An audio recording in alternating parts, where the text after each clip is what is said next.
It's the Orioles on Masson as the final month of the 2009 regular season begins for the Yankees and the Orioles. The Yankees winning the opener last night now have a 10-3 edge over the O's on this season's series. Hi, everybody. I'm Gary Thorne for the Yankees. They have the #1 record in all of Major League Baseball. They have just been red hot since the All-Star break. The Orioles finished the month of August with a record of 10-20. But there were some Oriole bats and pitchers who came through a month that looked pretty good. Nick Markakis was certainly one of those. A steady bat. Brian Mattis finding his way around the majors. Cesar Izturis finding his way around with the glove. Outstanding at shortstop. Here are the numbers. Markakis NPA, the high averages for the month of August. Brian Mattis, the 3-2 record. Chris Ray out of the pen with a 2-1-2 in 13 games. The team in August, 4th in hits, 1st in doubles, but still 13th in ERA. Mike Martinez, we head to the final month to put up those final numbers. Well, Gary, it's going to be difficult to really put up a good win-loss record in this month, considering who you're playing and the fact that the Orioles haven't had a winning month since June last year. But the interesting thing is to watch the effort, watch the focus, and watch how these guys go about their business. There's an awful lot of pride on stake, and they want to see good effort for this final month of the season. All right, A-Rod not in the lineup last night, will be in the lineup tonight. We'll check all of the Yankees who will be in when we come back to Camden Yards.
On Masson is brought to you by Southwest Airlines. Book your next trip at southwest.com. And by Corona and Corona Light, official sponsors of the timeout. Relax responsibly. Well, it is the first day of September, and certainly Mother Nature has cooperated in that regard, as it is an early fall, late summer evening. Absolutely gorgeous day all across the Northeast. And here in Baltimore tonight, very few clouds, just a couple of high wispy ones, and a beautiful evening for baseball. Starting lineup for the Yankees brought to you by Southwest Airlines. It'll be Jeter, Damon, and Teixeira, Rodriguez, Posada, Cano, Swisher. Hinske gets the start tonight, and Cabrera. You'll see Swisher's numbers here at Camden Yards.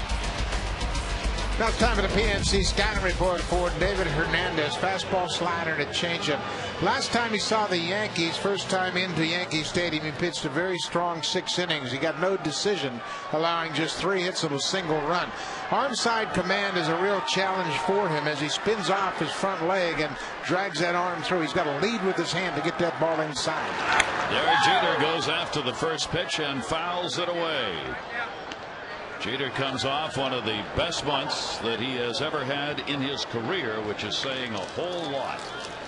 as Derek Jeter led everybody in hits in the league for the month of August.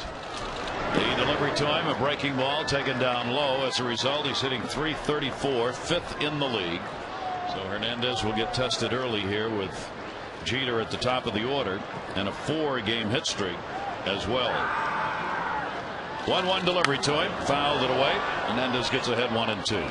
And see, Jeter has the ability to get that Hernandez fastball inside and just fight it off. It's a pretty good pitch from David Hernandez, but it's much more effective if it's down than up. He can flare that ball that's up into right field. 1 ball, 2 strike count. Jeter 1 for 4 last night. Nick Markakis going over near the line and will not have a play. Virtually no breeze here tonight to start the ball game. If there is, it picks up a little going towards left field. 73 degrees and virtually no humidity at game time for this second game of the 3-game set. Hernandez ready, and the 1-2 delivery on the way, and Jeter will go down swinging. Well, David Hernandez wins the first battle of the night. Strikeout, 4-seam fastball. That's his bread and butter. That's the pitch he just struck out Derek Jeter with. That's his slider. An unusual grip in that he really grips the seam with his index finger, not his middle finger. And that's the 4-seam grip on the changeup. The ball comes out of his hand, has the same rotation as his fastball, but it's about 10 miles an hour slower. 24-year-old gets it into the veteran Johnny Damon. Damon is the designated hitter in this ball game. He's got a 7-game hit streak. He continued it last night with a 1 for 5. Damon will take the pitch outside for a ball. Damon has also been a red-hot hitter in this lineup for the Yankees, and they are the Bronx Bombers again. Swung on and missed. Hernandez, a fine off-speed pitch. 24 home runs. He has already tied his single-season career high that he set in '06 in homers. 12 of his last 23 hits have been for extra base hits, something the Yankees got a number of in supporting the victory by Andy Pettitte in the ball game last night. Here's the 2-2 delivery on the way. Reached for it, and he's gone. Foul tipped into the middle leaders. Johnny Damon looked like he got up on his tiptoes trying to chase this high fastball. Take a look at 2-2 pitch. Actually, it's a high breaking ball. That's why he got a little bit excited about it. Watch his head. See if his head stays on line, he's going to be around the plate. And he did that time and got on top of it. It's 2 strikeouts in a row. Here is Mark Teixeira. That look at Hernandez brought to you by Northrop Grumman, the information systems powerhouse. 2 down, nobody on. Teixeira. 1-0 delivery. Mark Teixeira last night delivered a single. He had a 1 for 4 and a walk in the ball game. Second in home runs, first in RBIs in the American League. And the pitch is away to him, and the count will go to 3-0. David Hernandez, only 1 start against the Yankees in New York.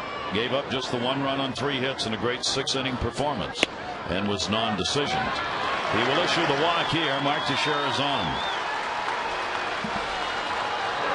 That's batted in, American League leaders, and Teixeira reaches base mark ahead of Alex Rodriguez, who got his season going right here in this ballpark back in May. His first at bat, first pitch of his first at bat, he goes deep, and that got the Yankees off and running. You see the excitement of having A-Rod back, and his season got underway right here in this ballpark. And the Yankees have not looked back since that game. A-Rod now 576 career homers. He is 9th on the all-time home run list. Next on the list is Mark McGwire, who he'll try and chase down. He's getting about a game off a week just to stay healthy after the offseason, beginning of the year injury problems. And they'll continue to do that so long as they've got this lead, which is now up to 6.5 games over the Red Sox. They picked up a half game last night as the Red Sox were idle. 1-0 count on A-Rod. Towering pop-up, shallow left field. Shortstop is Torres going out. And he's got it. Good inning for Hernandez. A runner left on with a walk. The Orioles lineup. We'll check it for you when we come back.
Good first inning for Hernandez against the Yankees. Now the Oriole bats will try and get it going. Let's take a look at the starting lineup brought to you by Southwest Airlines. Orioles will have Roberts, PA, and Jones, Markakis, Reimold, and Scott. Scott playing first. Mora, Wheatus, and Asturias. Luke Scott against Burnett. 500 and a homer. PNC scouting report for the big right-hander, A.J. Burnett. Fastball, he throws a spike curveball, a lot of wicked break to it, and he throws it hard. Slider and a changeup. He dominates the Orioles. He's 9-1 for his career against Baltimore, and he has 97 wins. He's 3 shy of that 100-win plateau. He has never lost a ball game in this ballpark. He is 4-0 against the Orioles at Camden Yards with a 3.82 ERA.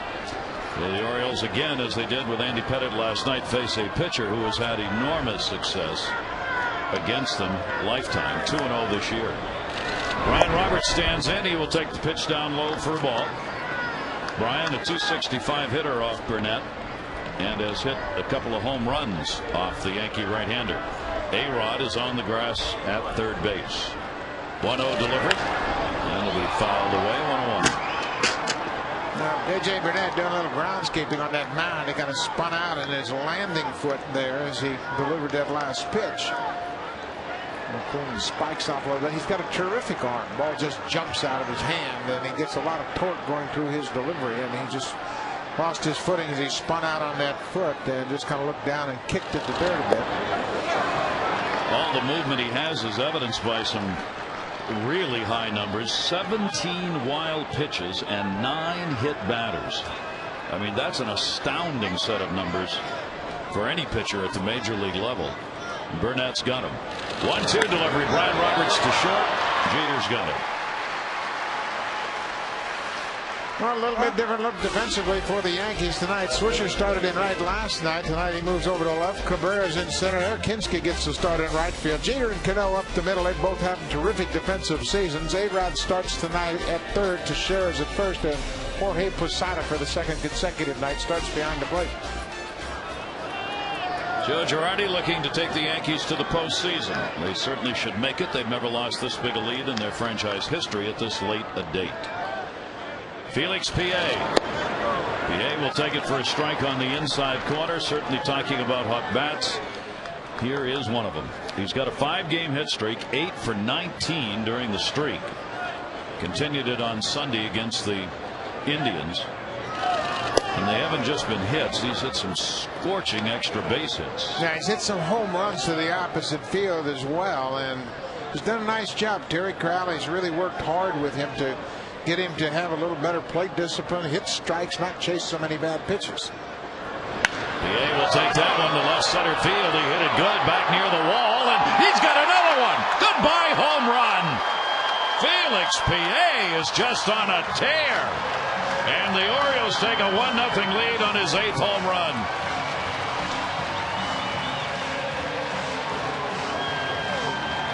Well, we told you he goes opposite field, and he crushes this 1-1 fastball away. 94 miles an hour. Watch how he gets his foot down, and the hands are still back, and then he explodes through the zone.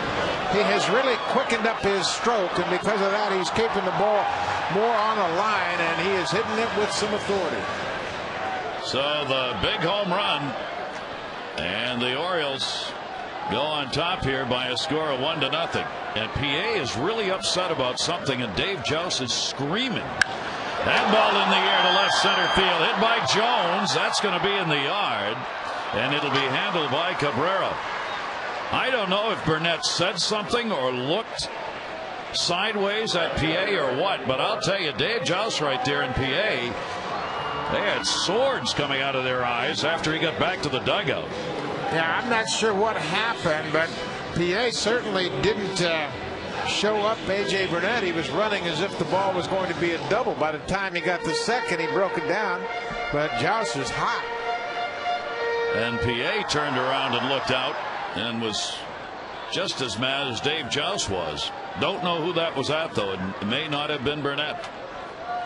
2 down. Here is Nick Markakis. And that is taken for a strike. Burnett has now surrendered 21 home runs on the season. 9 of those have been hit by left-handers. Markakis with a 1 for 4 in last night's game. And Nick up the middle, and he's got a base hit. At this point, it might be appropriate to remind you that Burnett has not won in his last 6 starts. He's had 4 losses and 2 no decisions. Last 3 losses have been against Texas, Boston, and Oakland, and he's been hit fairly hard in those games. Yeah, man, more than anything, it's been a pitch or two during the course of each of those individual games, but you can see his ERA up over 6. And he has not pitched particularly well. Last time out, he struck out 12 Texas Rangers in 6 innings, but gave up a 3-run home run. Here's Nolan Reimold. Reimold will take the slider for a strike. So the Orioles here in the first inning trying to get as many hits in this inning as they did in the ball game last night. They had 3. Here's the 0-1 delivery on the way, and that is taken inside for a ball.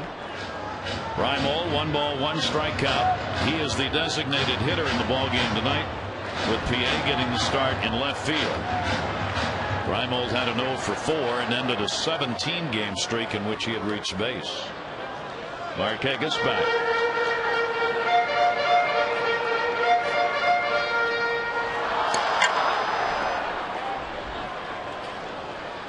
One ball, 1 strike count.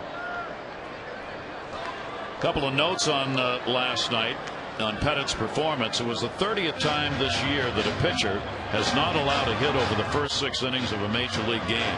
30 times. That's quite a lot of games for that to happen. 1-1 delivery. Reimold can't stay off the slider. 1-2. Yeah, that is quite a few games. You wouldn't think it would happen that frequently, but every once in a while, guy get on a roll, and then things just kind of catch up to him. That's the highest total since 2001 really?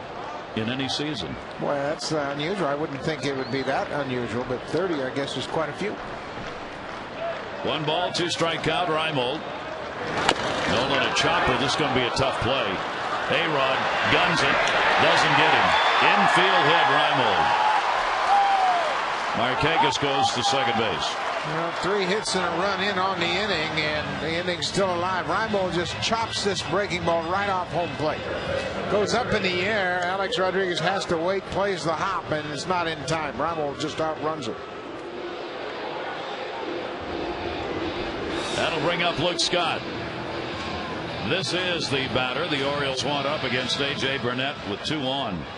Scott is 5 for 10 with a home run lifetime off Burnett, as we showed you in the lineup. Luke's playing at first base in the ball game tonight.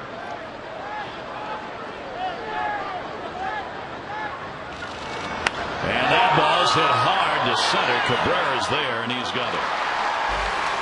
Felix PA has given the Orioles the lead. He's got a 6-game hit streak that he extended with this shot, his 8th home run of the season. Orioles up 1-0.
worth of American Classic scratch-off tickets from the Maryland Lottery for every Oriole home run hit tonight. You can have a chance to win too. Log in MassonSports.com. Orioles up by a score of 1-0.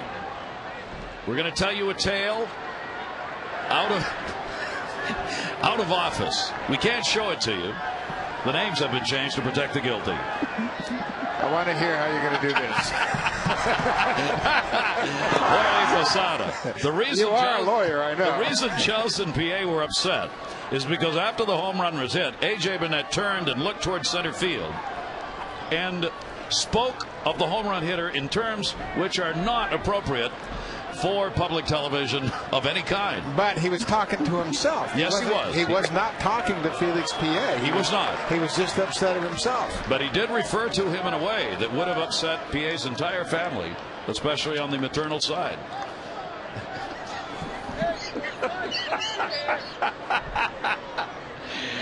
And Posada will take the pitch up high.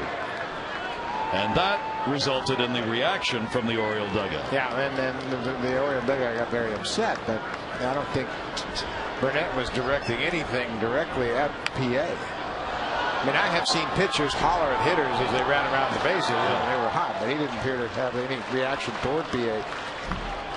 I think what happened was PA actually saw him, because when he was speaking the words, he was facing second base, and PA was just about there and apparently picked up on what was said. Here's the 2-2 delivery. Jorge Posada takes it up high. Posada had an 0 for 4 in the ball game last night. David Hernandez, as we said, has faced the Yankees only once, so only 2 or 3 at bats for these Yankee hitters against Hernandez. Yeah, that start came July 20 at Yankee Stadium, and David actually had a tough first inning. Pitched out of a bases loaded jam in the first inning, and then was able to pitch 6 very good innings and 3-hit ball. Posada did not know that was ball 4 and is headed down to first base somewhat late. Plate umpire Angel Hernandez is standing there looking at him, inquiring as to whether he wished to go or are you going to leave or not. Do you want to stay? Yeah. You have a special meeting here? Let's go. And Robinson Cano was waiting on deck, and he started back, then started back up to the plate again, thinking he was supposed to hit. Cano's got a 4-game hit streak. He comes in 7th in average in the league. Goes after the first pitch and fouls that one back. Cano batting at .316 and Jeter at .334. Both Yankees are in the top 10 in averages in the American League. Cano had a .347 month of August with 5 home runs.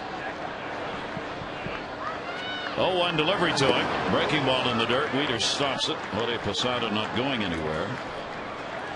Well, Cano likes hitting in this ballpark. These are the highest averages by opponents this season at this ballpark, Oriole Park in Camden Yard. Kevin Youkilis, he loves it.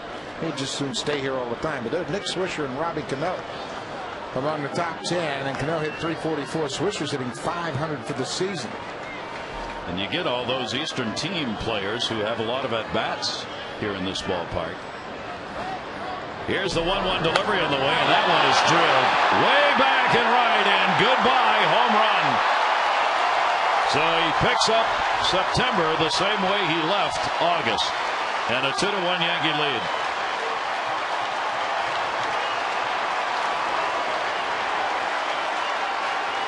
Home run 22 for Robinson Cano. His 2-run home run gives the Yankees the lead. They erased that 1-run deficit, and that's a slider that just didn't break down and broke in right into the wheelhouse of Robbie Cano, and he hits it onto the flag court. Well, Cano gets his 73rd and 74th runs batted in. The 15th home run surrendered by David Hernandez in 75 innings. And for Cano, that'll be the 14th home run in his career hit here at Oriole Park at Camden Yards. Here's Nick Swisher. And Swisher will take it for a strike. And David got that ball right where he wanted it, 96 miles an hour down and away from Swisher. Still nobody out here as the walk has scored that started the inning out. Swisher batting .255 right, .244 left. From this side of the plate, he's had 15 of his 22 home runs. 1 ball, 1 strike count. Swisher had a homer in the ball game last night. A double and a single in a 3-for-4 ball game. That was a terrific changeup, 12 miles an hour slower than his fastball.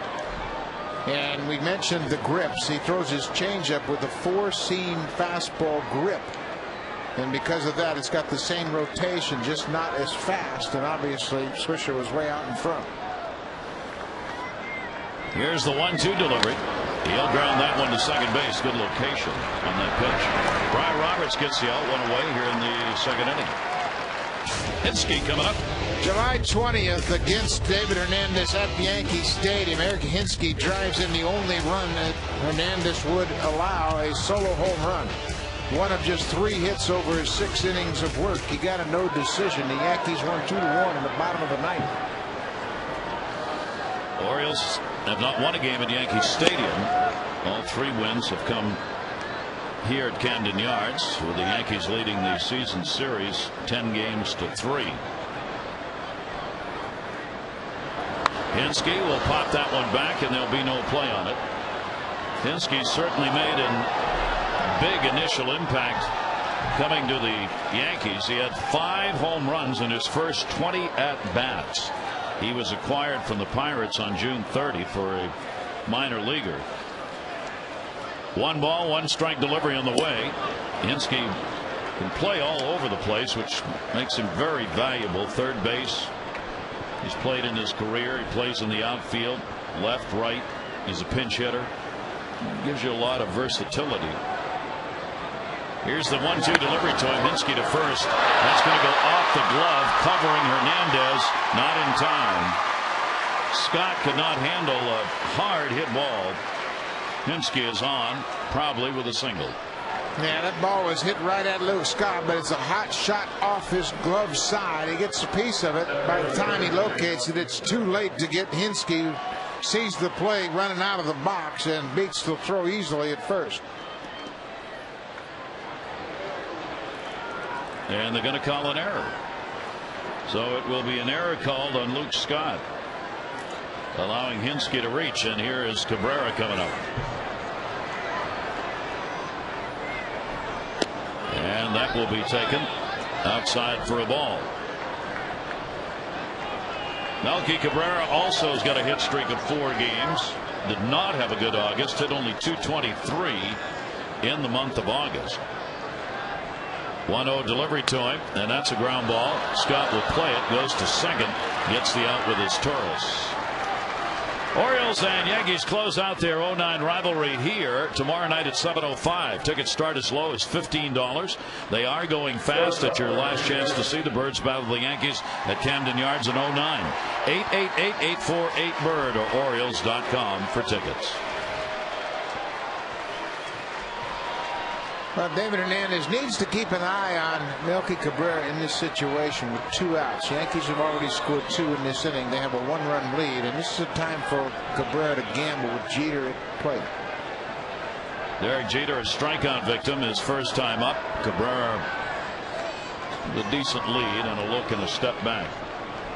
The reason it's a good time to gamble, if he steals it, he's in scoring position for Jeter. If he gets thrown out, Jeter leads off the 3rd. Hernandez to Jeter, bounced it, and that'll get him down there in a wild pitch. Hernandez 3rd wild pitch of the season. No, I don't care how big you are, that's one you just can't block. Watch where this ball hits. It almost hits in the grass in front of home plate, and Wieters plays it off his chest protector the best he could do, but it kicks back to the backstop, and Cabrera jogs down to second. So a runner in scoring position for Derek Jeter with 2 down. Jeter .288 with runners in scoring position this year. He's driven in 60. Fouls that one back. Thing you get from Jeter, and you get a lot, not only the RBIs, but perhaps even more important, the runs. He's scored 94 runs and driven in 60. That's one of those combined whip numbers, but how much you impact a team crossing the plate. He's way up there. That is taken inside for a ball. 2-1 on Jeter. Yeah, and throughout his career, he's hit first, he's hit second, he's hit third occasionally, and it doesn't seem to matter where he hits. He's going to utilize the same approach. He has more hits and more runs scored against the Orioles than any other major leaguer active. Pitch is taken up high, and a 3-ball 1-strike count. Damon waiting on deck. Well, David Hernandez has shown time and time again he will not get rattled. He might give up some runs, but it's not because he's intimidated or afraid to throw it over.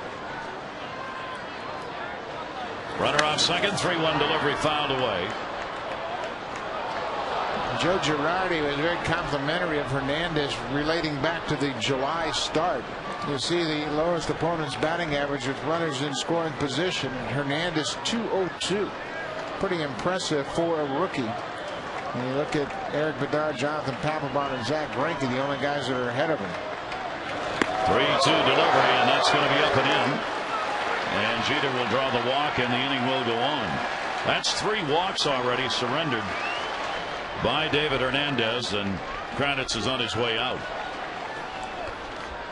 Hernandez is not one of the pitchers that the Orioles are looking to limit in number of starts or innings pitched here in the month of September. For Mattis in particular, and probably Tillman, the Orioles intend to probably cut them down, shut the season off midway through the month of September.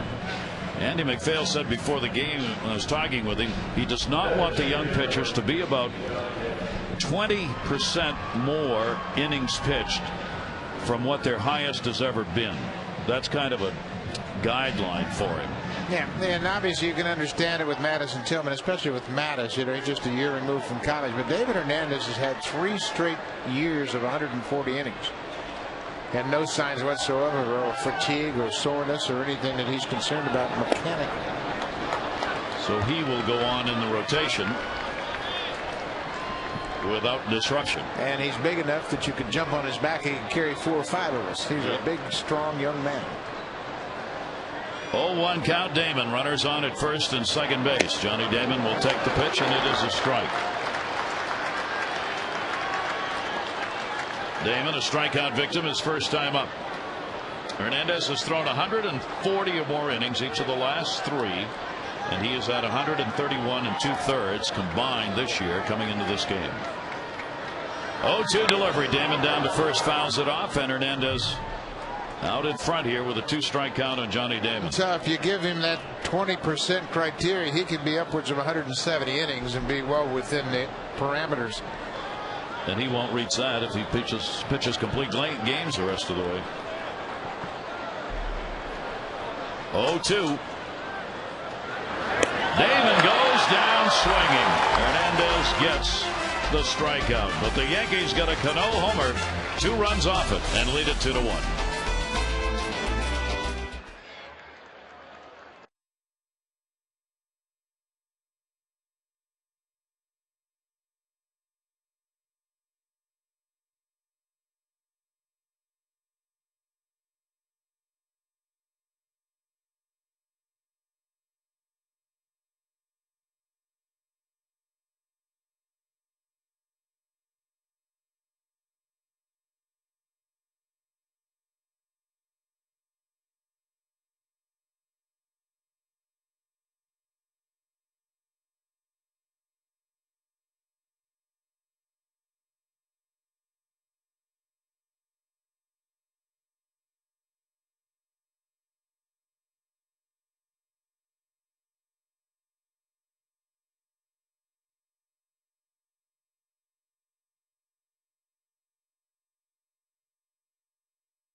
celebrates a special day today.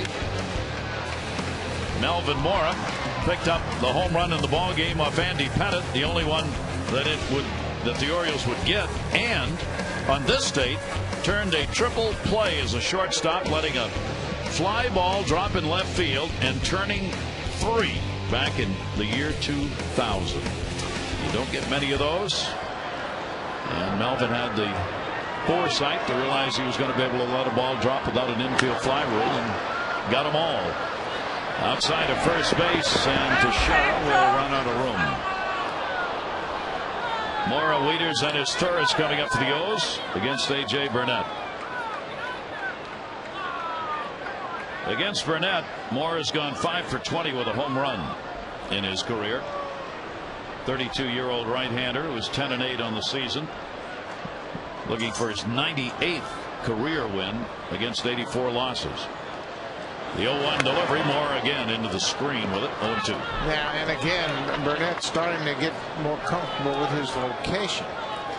With so many pitchers, we talk about it often, how it takes him a while to get into the flow of it, but especially a guy that throws hard and has such an aggressive delivery, and he got a lot of things going on. He's a powerful guy that really unloads toward the plate. Towards the shortstop hole, and Jeter's got no play.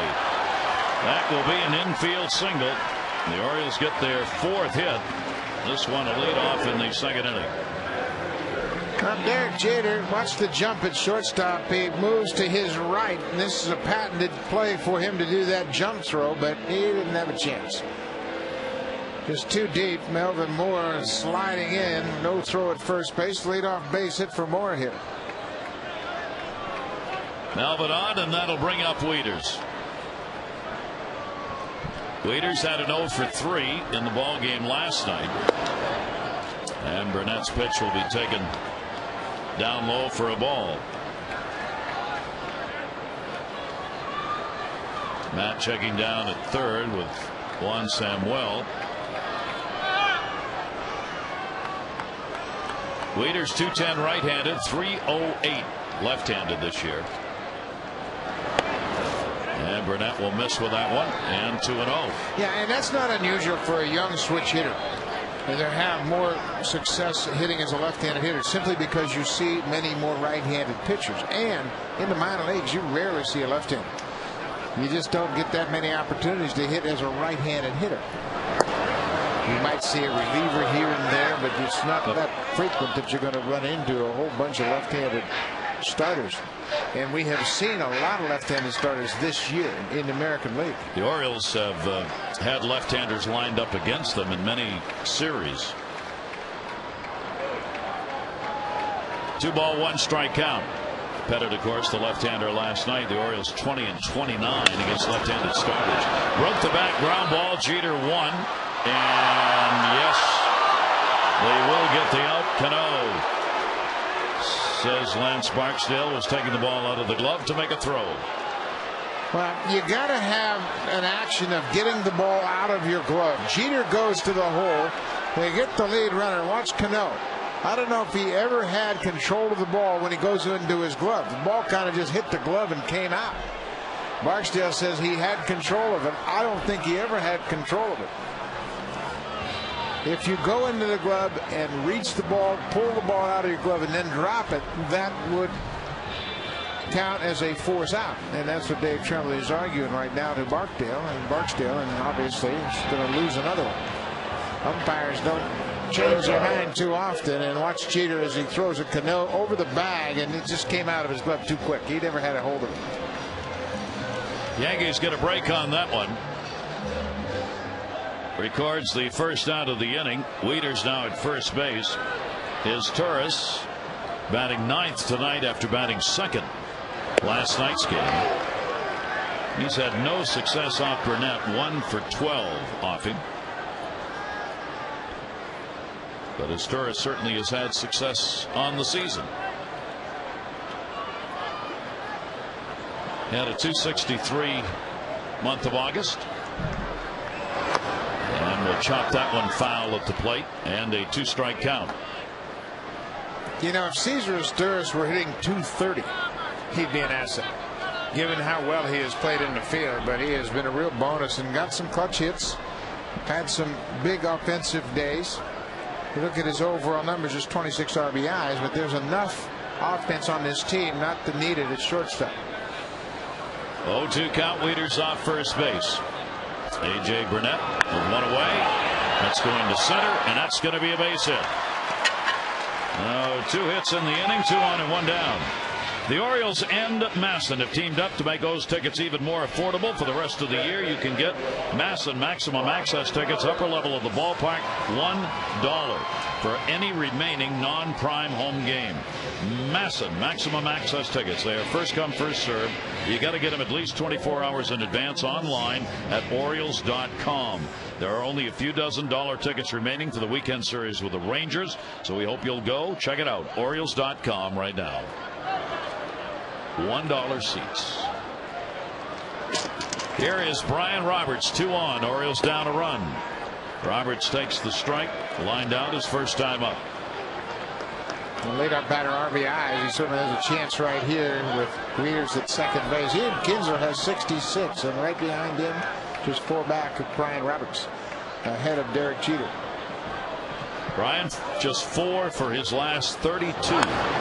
Down to third, and that'll be a foul ball. Brian's trying to get the bat going here and finish up strong in the month of September. You say the final month, that actually this season, this year, runs into October, into the first weekend of October. The Orioles will be finishing up at home.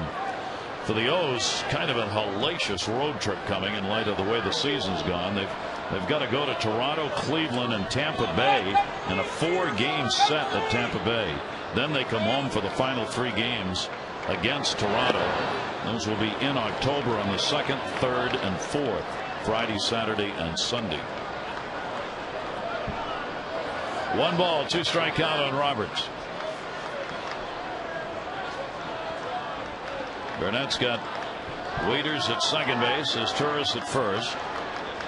The 1-2 delivery. Brian will pop that one up to second base or first. Teixeira wants it, and he's got it. 2 down.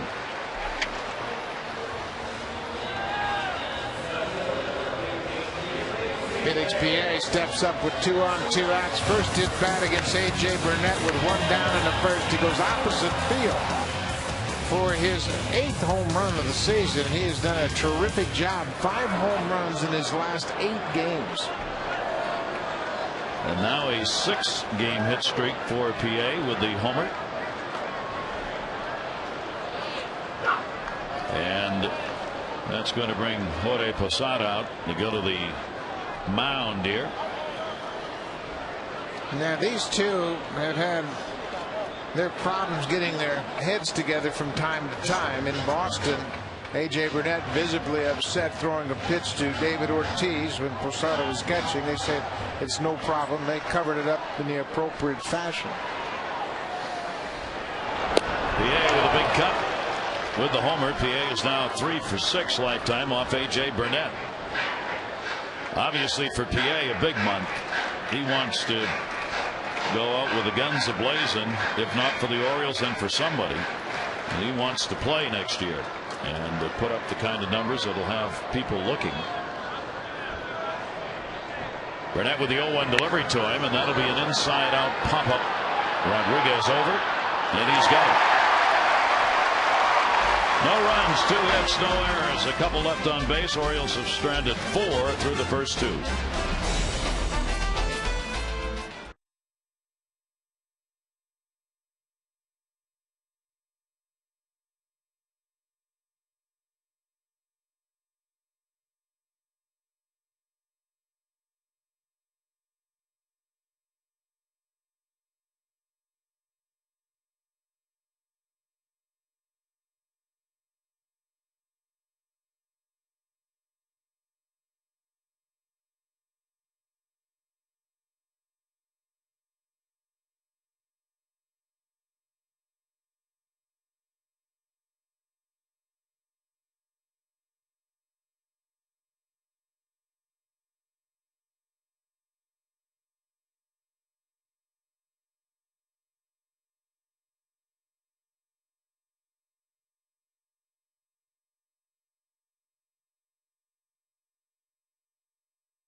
Jeff Fiorentino moved back in with Nick today, and the two were roommates back in 2006. But a lot has changed since Nick was a rookie and Jeff was with his second stint with the Orioles. You see, now Nick is married. He has a kid. He lives in the suburbs. Back then, they were two single guys living in the city. And Jeff said, well, it's still pretty much the same. Christina does let us play pool and ping pong in the basement, but the stipulation is that I have to babysit to earn my keep. So today he had to spend 20 minutes with the baby, which he was happy to do. So if Nick is looking a little more refreshed, it's because he's taking advantage of his new tenant, Gary. That's not a bad idea, actually. That's one of the call-ups you're looking at right there. Jeff Fiorentino, Matt Albers, Alberto Castillo, and Dennis Sarfate were added to the roster today. Rich Hill was on the 60-day DL in order to make room for Fiorentino on the bigger roster. So they're all here and available. Mike Teixeira leading it off, third inning. He drew a walk his first time up. There's liable to be another wave of players up for the minor leagues on the 8th of September after the minor league season is over. 2-2 delivery on the way. May have just missed on that one. Nick Markakis in the corner, and he's got it. Teixeira retired, one away here in the third inning. That'll bring up A-Rod. A-Rod had an interesting day today that nobody knew about till after the fact. A-Rod went to Baltimore's Milford Mill Academy and spoke to some 500 student athletes. He did it through the St. Joseph Medical Center's Powered by Me program, which is an anti-steroid initiative instituted by Congressman Elijah Cummings and the state school chief, Dr. Nancy Grasmick. He went today under the condition that it would not be open to the media. He spoke to the kids, and the director of the program said he was sincere, humble. Students loved having him there. He made an impact, and everybody appreciated his efforts.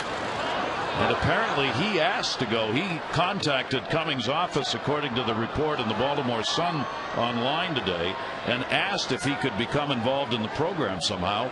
And that's what he did today. Well, obviously, a man of A-Rod's stature can have a dramatic impact. He goes out and chooses to speak about the perils of steroids. Foul tipped into the mitt. He is gone. 0 for 2 in the ball game for A-Rod. He has popped out, struck out. That's going to be 4 Ks in the game for Hernandez. David Hernandez has always had this good fastball. When he throws it upstairs, it's got a little bit of hop in it. And he's had a much better command of it to both sides of the plate. He's always been good to the first base side. And today he's been really sharp on the third base side of home plate. That's the arm side command we talk about. 2 down, nobody on for Posada. He drew a walk in the second and scored on the Robinson Cano home run. And this time got one deep. Looking up, Markakis, and goodbye, home run. Jorge Posada this time delivers the homer on his own. That'll be number 18 on the year.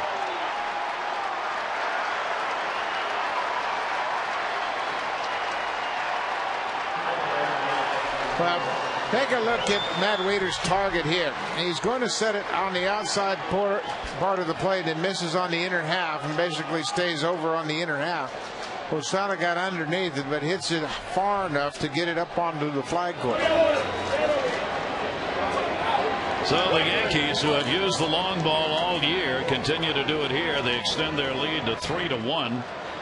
2 home runs in this game off David Hernandez. This one comes with 2 down and nobody on. And here's Cano, who had the first home run of the season, of the game rather, against David Hernandez.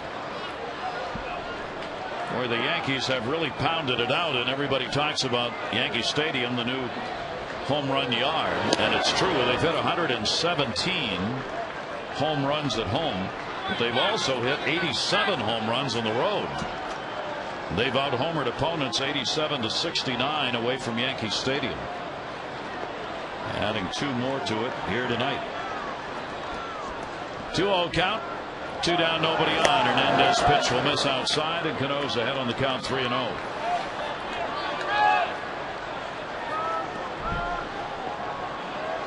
Boy, this is another murderer's row in New York. Yeah, this lineup's tough. It's balanced, and you get deep in the order, and you have guys at the bottom of the order that can hit. 4 straight out of the strike zone. 4 walks surrendered by Hernandez.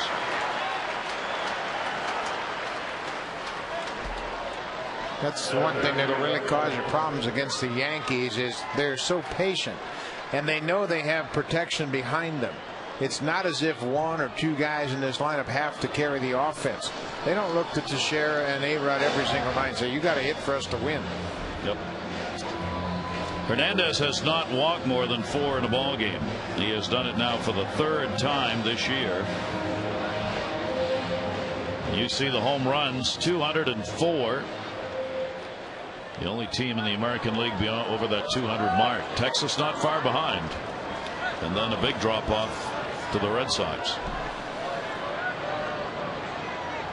Nick Swisher, he grounded out his first time up. Runner on at first base and 2 down. Swisher will take the pitch inside for a ball. Swisher lifetime against the Orioles, a .273 hitter with 14 home runs against the O's. He has had a very good season against Baltimore pitching this year, batting .419.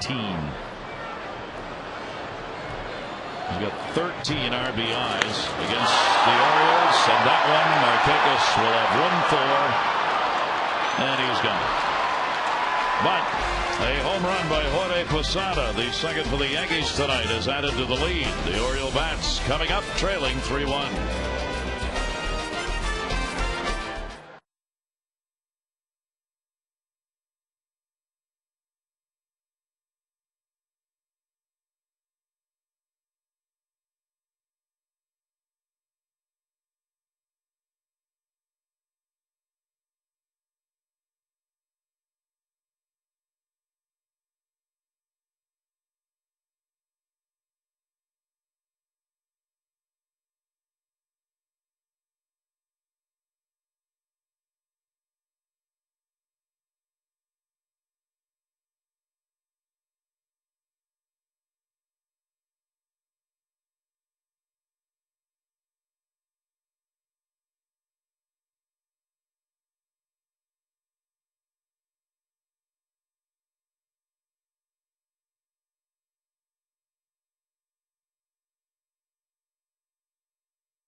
And for Theo Harris on this gorgeous evening at Oriole Park at Camden Yards.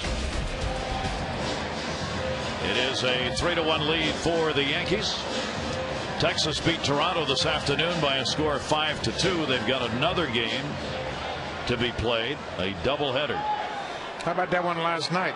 Toronto up 11-0. Texas came back, made it 11-10, and Toronto scored 7 in the top of the ninth. A little offense in that game, you think? Adam Jones takes it outside. He flied out his first time up. The version of coach pitch. Yes, really. 1-0 count on Jones. Adam hitting at .279, but really struggled in August from just a .211 batting average. That pitch will be taken for a 1-ball, 1-strike count. Well, we come into today's play with New York leading the Red Sox by 6.5. Detroit's got a 3.5 game lead over Minnesota. Fastball inside. Angels have a 6-game lead over Texas. The National League Phillies running away with the East, 7.5 over Atlanta. St. Louis even more so, 10.5 ahead of the Cubs. And Los Angeles now with a 5.5 game lead over both Colorado and San Francisco. 2-1 delivery. That's going to be inside. Then you turn to the wild card race where all the fun is. Yeah, you can see Texas just 3.5 back of Boston, Tampa Bay, a game and a half behind the Rangers. Seattle, Minnesota, Chicago. Minnesota's only hope is to catch the Tigers. Chicago waved the white flag yesterday. Said we're done. Contreras and Jim Thome were dealt. Thome going to the Dodgers. Jose Contreras going to the Colorado Rockies. Out of nowhere. Yep. Those were last-minute decisions that were made. The Dodgers were really excited about it, getting John Garland from the Arizona Diamondbacks, who's probably pitching as well right now as he's pitched all year. And Jim Thome, whom Ned Colletti, the GM of the Dodgers, said is not going there to play the field. They want him as a pinch hitter. Strike 3 call. Jones retired. One down here in the 3rd inning. Attention to all the youth sports teams, players and coaches. Don't forget that Youth Sports Day is coming. It'll be Sunday, September 20th, where the Red Sox will be in town. Your team of whatever, football, lacrosse, basketball, baseball, you can take part in a pregame parade around Oriole Park and enjoy group pricing for tickets. 888-848-BIRD, Orioles.com. That's September 20 for youth sports teams. Nick Markakis on a single his first time up. He will take that one for the strike. Thome can become a free agent after the World Series. 0-1 delivery on the way. Markakis will take it. 0-2 a strike. Yeah, Thome with 23 home runs before he was dealt to the Dodgers. Still's got some pop in his bat, but obviously at this point of his career in the National League, he's limited to a pinch hitting role. And he had to waive the no trade clause in order to go. Swung on and foul tipped, and it'll stay at 2 strikes on Markakis. Interesting link with the Dodgers. He and Manny Ramirez are reunited. They both came up with the Cleveland Indians, and Manny's comments were quite interesting. Called him the best teammate he ever played with, and he's anxious to have him in the clubhouse and on the bench with the Dodgers. That's a reuniting of big circle completed there. 0-2 count. Burnett has walked none, struck out 1, and we'll have to wait. Garland's got $1.5 million still coming on a $6.25 million deal. He's also got a $10 million option available, so Dodgers will deal with that after the season. Pitch is taken outside, and the count goes to 1-2. I find the more intriguing sign was that of Brad Penny to the Giants. Brad Penny, who last pitched in the National League West with the Dodgers, and that's as heated a rivalry as the Yankees and the Red Sox. Yep. Some surprises at the last minute. He had to do it yesterday to get people available for the playoff rosters. The interesting thing that White Sox fans may not be real happy about is that while they are 6 games out, they have 6 games left against the Detroit Tigers in the month of September, team that they are chasing. But Kenny Williams, GM, Chicago, decided, nope, we're not going to make it. 2-2 fouled off, or at least not going to make it with the team they currently have. They get rid of Contreras, who is driving Ozzie Guillen crazy anyway, and they get rid of a real beloved player in Jim Thome.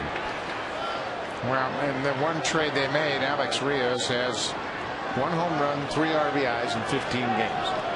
Oops. Yeah, that's not working out just yet.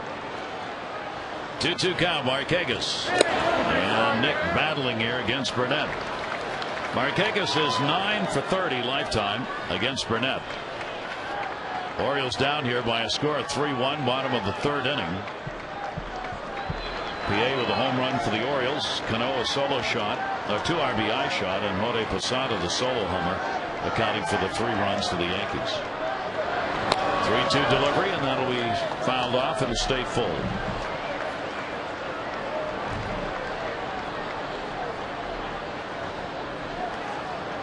It is scoreboard watching time for fans, players, managers, administrative people, for all the clubs that are involved in the races. Here's the 3-2 delivery, and Markakis wins the battle. A base hit into left field.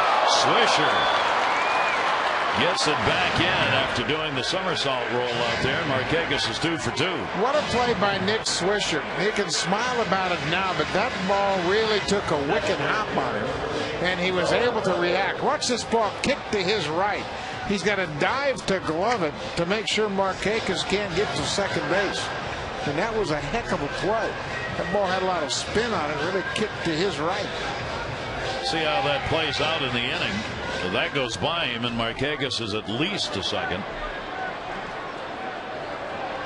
Orioles have their 6th hit. 5 singles and a homer. Pitch is down low for a ball. Nolan Reimold, a single, his first time up.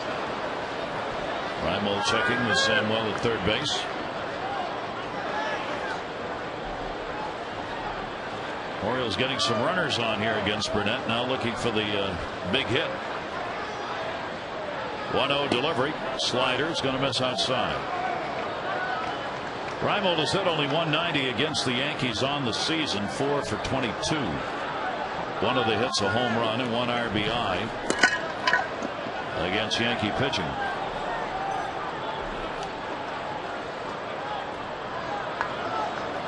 Two-0 delivery. Got one he wanted, couldn't catch up to it. 2-1.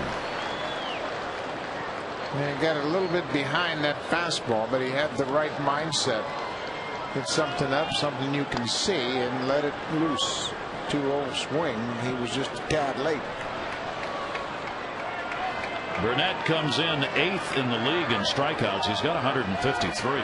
He's also walked more than anybody else, 80. So he can be all over the place. Pitches outside, and the count will go to 3-1. He's always been a power pitcher. He was drafted #1 by the Mets and then traded down to Florida and was part of that roster in 2003 that won the World Series. He wasn't active. He was hurt at that time. But he's always been an intriguing power arm. 3-1 runner goes. Reimold strikes out. Throw. Not in time. Nick Markakis will get a stolen base on the strikeout. Reimold at the plate. Oh, take it back. Sorry. Not a strikeout. It's only 3-2. Yeah, Markakis gets a pretty good jump. Posada makes an accurate throw, just not in time to get Markakis. Throw is just a tad off to the shortstop side. Cano with good position tries the swipe tag, but it's late. Now Markakis gets himself into scoring position.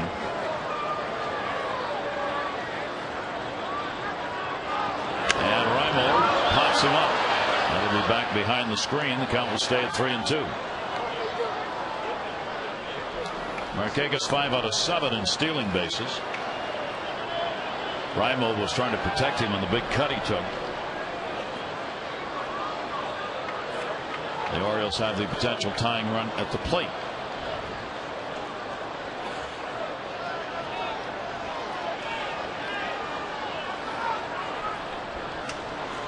Three-two delivery again. Reimold takes it, and he's going to walk.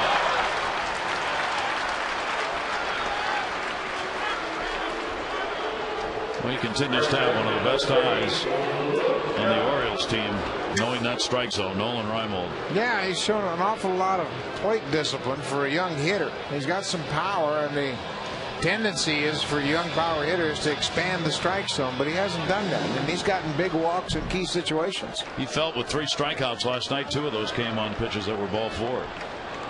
Here is Luke Scott. Scott flying out to center field, his first time up. The Orioles another chance here. They've left 2 on in each of the first 2 innings. And Scott will take the pitch inside for a ball, and that will send Jorge Posada back out. Orioles continue to have the best batting average at home. 292 here at Camden Yards, their team average. It's been up there all year long, flirting with that 300 mark or a little over. Yeah, and you can see the home average here the last several years. 2006 they hit 290, 2004 280 as they did in 2007. It's a good hitter's ballpark. Hitters love to hit in this park. Check swing and he went around on it. 1 ball, 1 strike count on Luke Scott. Orioles trying to find that key hit right now.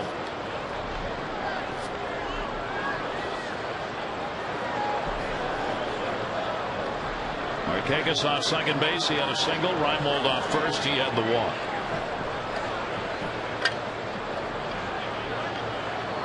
Scott 289 with runners in scoring position on the year. 1-1 delivery. Stayed away. Luke loves to hold that bat out there. He's one of the few guys you see that do that for the third base umpire to see where he stopped his swing. He just kind of freezes. He gets it back to where he wants exactly, he stopped it. Yeah, watch him pull it back a little. Right there. Right there, that's where it was. Never went right further there. than that. Nope. Have a good look at that, Marvin Hudson.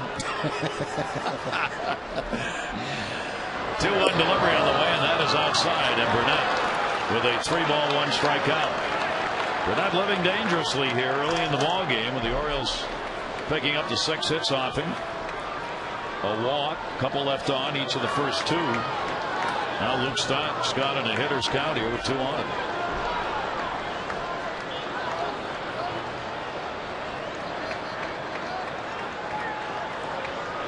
Here's the 3-1, and Scott will load him up. Bases loaded and 1 down. Well, you can see why A.J. Burnett has had some trouble over his last 6 starts. He's 0-4 with a 6 ERA. Dave Island, the pitching coach, has popped out of the Yankees dugout. See if they can't get A.J. straightened out here.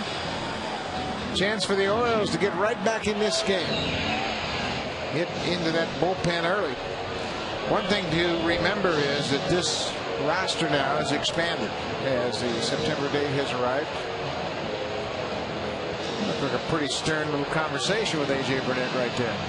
They really want to get Burnett obviously straightened out here in the month of September. They need him to be ready to rock and roll in what they foresee as the upcoming postseason.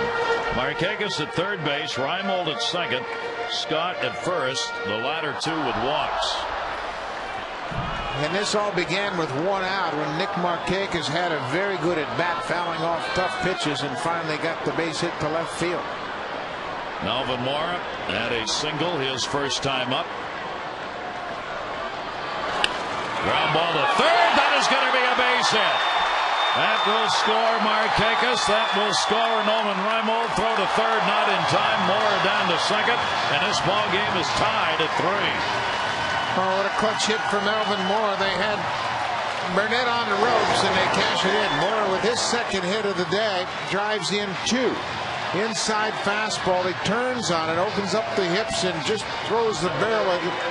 Hit it past Alex Rodriguez at third. Swisher's throw goes to third base. That allows Mora to go into second as Markakis and Reimold come in to tie the score.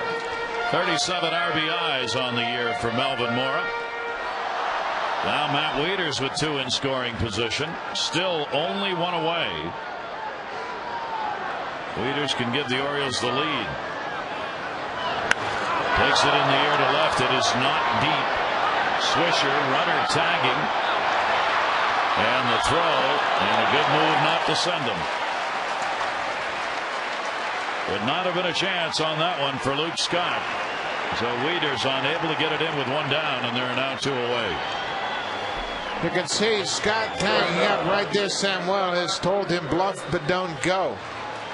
And he retreats to third base. Swisher's throw was a strong one.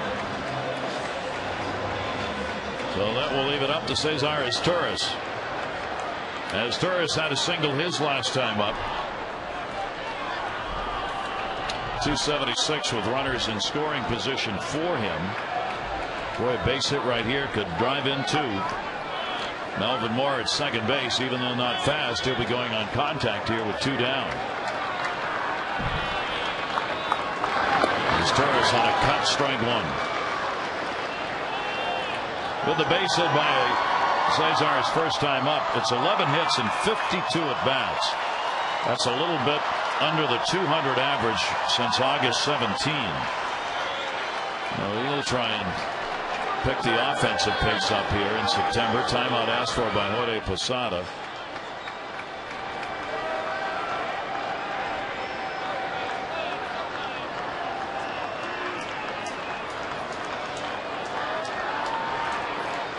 Oh, 1 delivery on the way. As Torres takes it, it will miss. And a 1-ball, 1-strike count.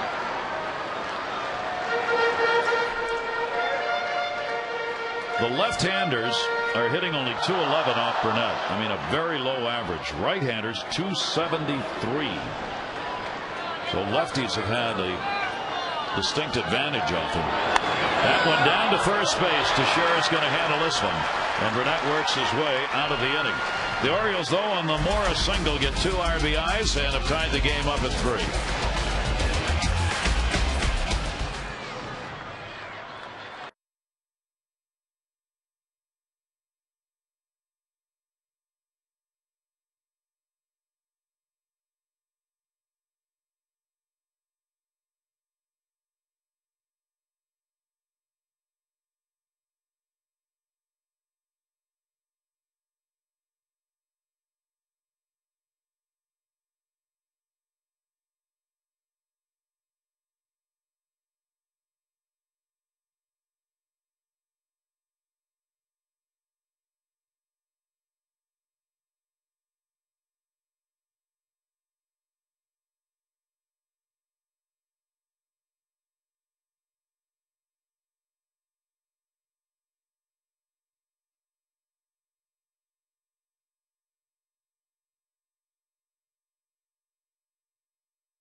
Low all-inclusive price. You get a left field club seat, plus all-you-can-eat hot dogs, nachos, fresh garden salads, peanuts, popcorn, and more. Gather up the kids, your friends, and anyone with an appetite for fun. For more details on the left field club picnic perch, call 888-848-BIRD or visit Orioles.com. Gary? Yum, yum. 3-3 ball game.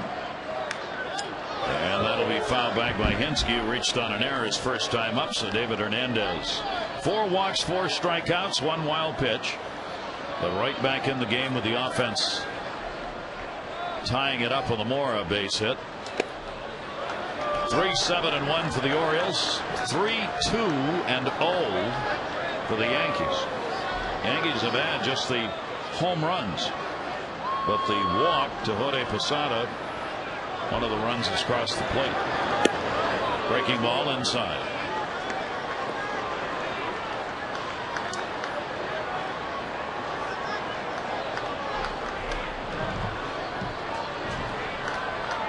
One-two delivery to Hinske.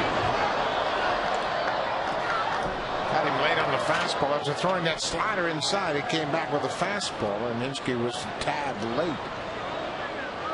And now he's in a position where he can elevate the fastball and might get him to pop up or swing right through it. 1-2. Hinske, center field. Adam Jones camped under. One away here in the 4th inning. A 5th and final date has been added to enjoy Oriole Park's newest location, 2110 Utah Street, presented by First Fidelity Mortgage.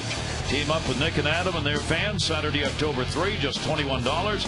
You get a reserved Utah Street bleacher seat, the exclusive I Live at 2110 Utah Street t-shirt, and there is a date coming up this Saturday. Will be sold out soon, but there will be the date on October 3 as well. 888-848-BIRD or Orioles.com. Cabrera, fielder's choice, first time up. Melke will take it away. For David Hernandez here in his home yard here at Camden Yards, 2 wins, 3 losses, and a 4.01 ERA. About 3/4 of a run better ERA here than on the road. I think the one thing we talked about in the open was not so much the win-loss record in this month. It's going to be a challenging month given the opponents they face, but it's the effort, it's the drive, it's the commitment you see from the individuals. I think that's what the president of baseball operations, Andy McPhail, is looking for. See, I like PA's explosion into the home run. I like that. Absolutely. He got upset. Whether Burnett was talking to him or not, he didn't like what was said about him. Let him know. Swung on a miss. Cabrera goes down swinging. That'll be the 5th strikeout by Hernandez. Well, Hernandez has always been very good, top of the zone, and you can see right at the top of the strike zone. And it's not 97, it's 92, but he's got a unique finish on it. It just kind of stays up there and skips over the top of the bat. His high on the season in strikeout 6 that came against Oakland. He's got 5 against the Yankees. He's probably the only guy on the Orioles staff that can get away with throwing heat upstairs. Yeah, I think right now, yeah. And he's been like that throughout the minor leagues. That's been his MO. You have seen guys like that in the past. A guy comes to mind, Pat Henke, who won the Cy Young Award in '96, and he never threw much more than 91, 92 miles an hour, but he could pitch upstairs. Derek Jeter, 1-0 count. Jeter has walked and struck out, and will take the pitch up high, 2-0. You know, getting back to Felix Pierre, it's an emotional game.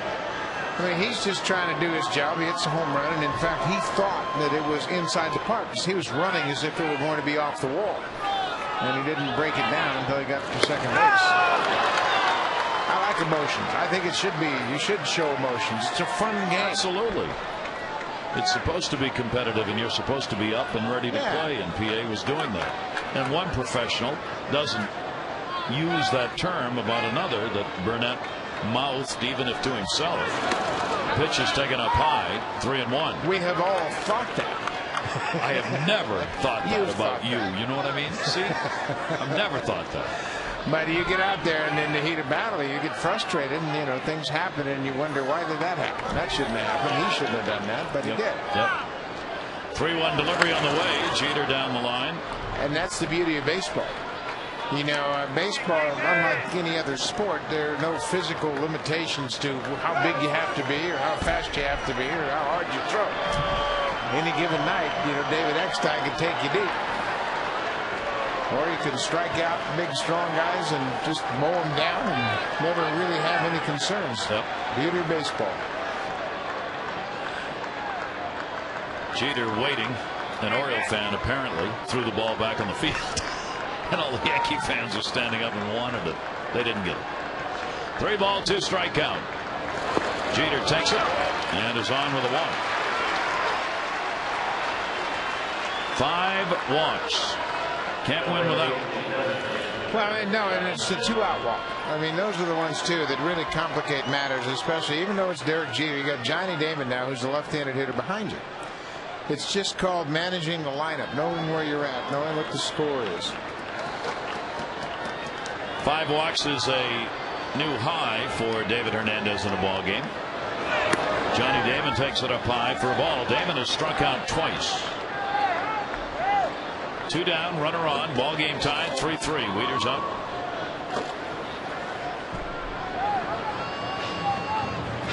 And David got Damon on a slider in the first inning for the strikeout and a fastball in the second.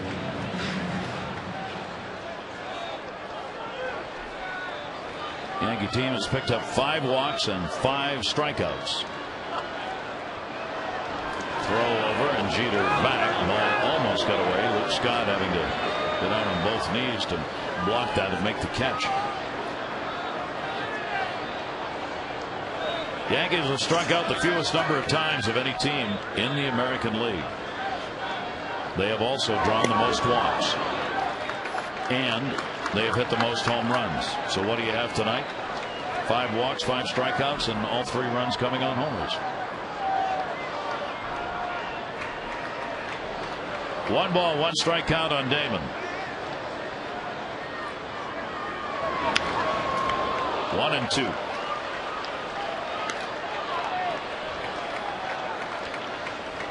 Hernandez has been able to get ahead of Damon all 3 at bats and put him away with the strikeout on the first 2 times. Jeter not a big lead over there at first base.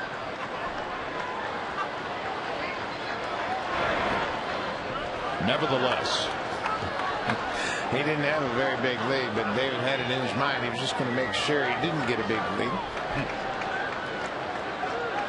Damon hitting .271 against the Orioles this season. He's had a couple of home runs and 10 RBIs. 1-2 delivery to him. Grounder back to the mound. Hernandez snags it. Nice play. No runs, no hits, no errors. One left on base. Bottom of the fourth coming at Camden Yards. Tie game.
Baltimore are very familiar with the name of Joe Flacco as we get ready for football season, but his brother Mike is quite an athlete too. He's in the Orioles organization. He's a third baseman, also plays a little first in Bluefield, and for the week of August 25th, he was named the Appalachian League Player of the Week. He has batted .395 in his last 10 games, so it's good to see another Flacco finding success with the Baltimore franchise. And just a reminder, the Ravens season will be upon us in just about a week and a half. September 13th is the opener, and you can join us on Ravens Extra. It is the post-game show following every Ravens game this season. So on September 13th, I'll see you after the game. Gary. Amber goes right from the diamond to the gridiron as the football preseason games continue with the season closing in. Brian Roberts will lead it off. Roberts has gone 0 for 2, 0 for 5 in the two games so far against the Yankees. A.J. Burnett, 2 walks and a strikeout so far. Roberts fouls it back, 1-1. Series will conclude tomorrow with Jason Burke 4-11 against C.C. Sabathia, who is 15-7. Coming off a terrific month of August, 5-0 in August for Sabathia. Burke himself starting to throw the ball a little better of late, much more consistent. Sabathia will try and join Adam Wainwright as 16-game winners in the major leagues. The Cardinals starter, the first to reach it, did it on Sunday. 1 ball, 2 strike count on Roberts. The Orioles with PA and Jones to follow here in the bottom of the 4th inning. The 1-2 foul back.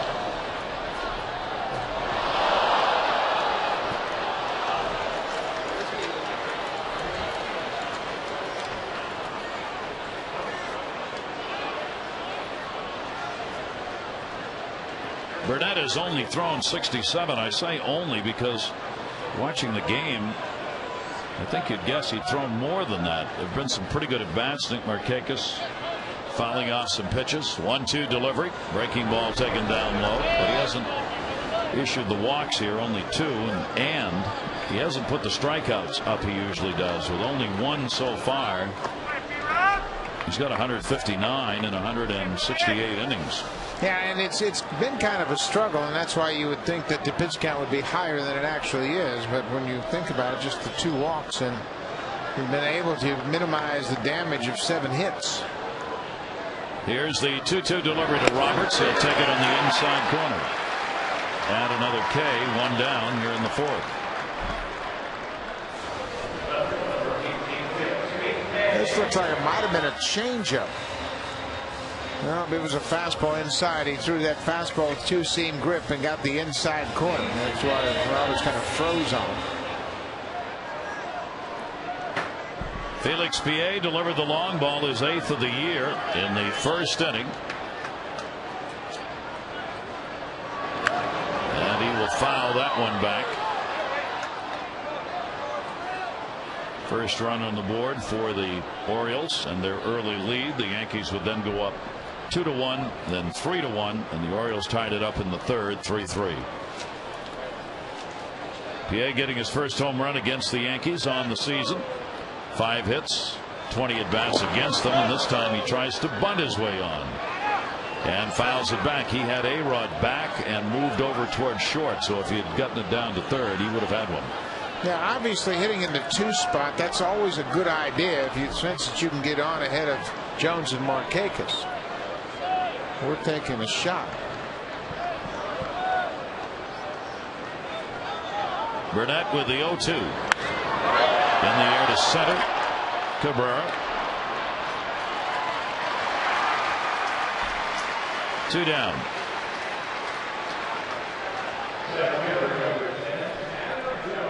And that will bring up Adam Jones. So a 2-away, nobody on tie game. Jones will be looking to drive one. Trying to get to that 20 home run mark. He's had 3 against the Yankees this year. He's hit Yankee pitching at a .385 clip coming into this ball game. One of those home runs coming against A.J. Burnett. 0 for 2 in this game. He's flied out and struck out.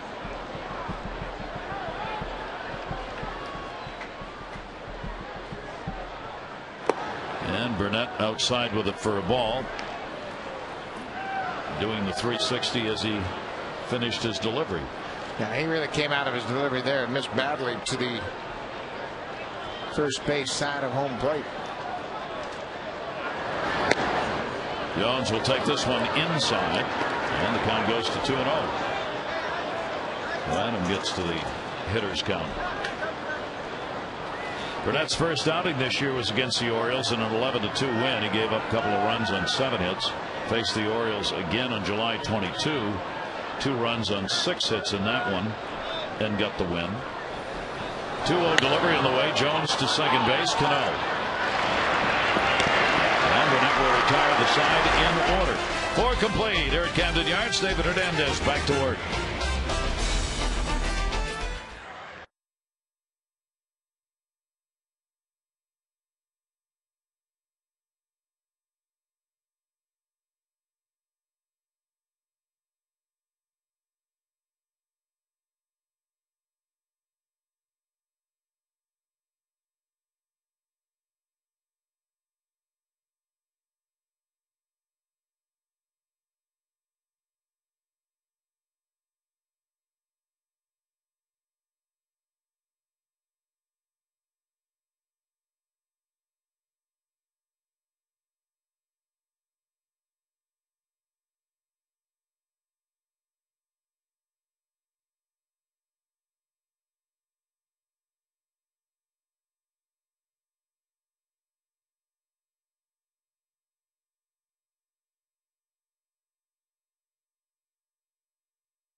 Win of the season.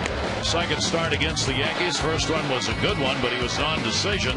In this one, got a lead, then fell behind. The Orioles got him back, so he's very much in the ball game after win number 5. See the American League's current rotations and the number of starts in the Yankees rotation as we speak. Over 1,000 starts, and they average over 30 years of age. Boston almost 1,031. Look at the Orioles, 128 starts in this current rotation. So it's a promising situation, obviously, and if you're going to learn, you're going to learn pitching against these guys. This is who you have to beat eventually. Back to Teixeira. Will take it down low. Teixeira's had an 0 for 1 and a walk in the ball game. But nothing shows that better than the records over the last 20 games against both the Yankees and the Red Sox. The Orioles are 3-17 against each, and those are the teams that you ultimately end up battling here over and over and over in this weighted play, the unbalanced schedule. 3-1 delivery on the way to Teixeira. He will take it, and he's on. That's a leadoff walk. You take a look at the total innings pitched, talking about pitchers who are probably going to be shut down halfway through this month. For Brian Mattis, the total innings pitched in 08, and the total this year. For Chris Tillman, 135 last year, 137 now. Mattis, according to the GM, is in a special category because of the number of innings. Tillman less so, but still probably will not continue in the rotation through the month of September. Yeah, and that's not a bad thing. They're just starting out in their career. They're young. You know, I don't think there's a fatigue factor, just the wear and tear, and you just want to build up their stamina and get them into the rigors of professional baseball. Brian Mattis was in college last year. Yeah. So their innings pitch being watched very carefully. Andy McPhail, the one setting the standards on those. A-Rod swings and misses. He's 0 for 2. He has popped out and struck out. He comes in with a 9-game hit streak, batting at .269. He's really upped the average here over the last month. 23 homers, 70 RBIs for him. Hernandez 0-2.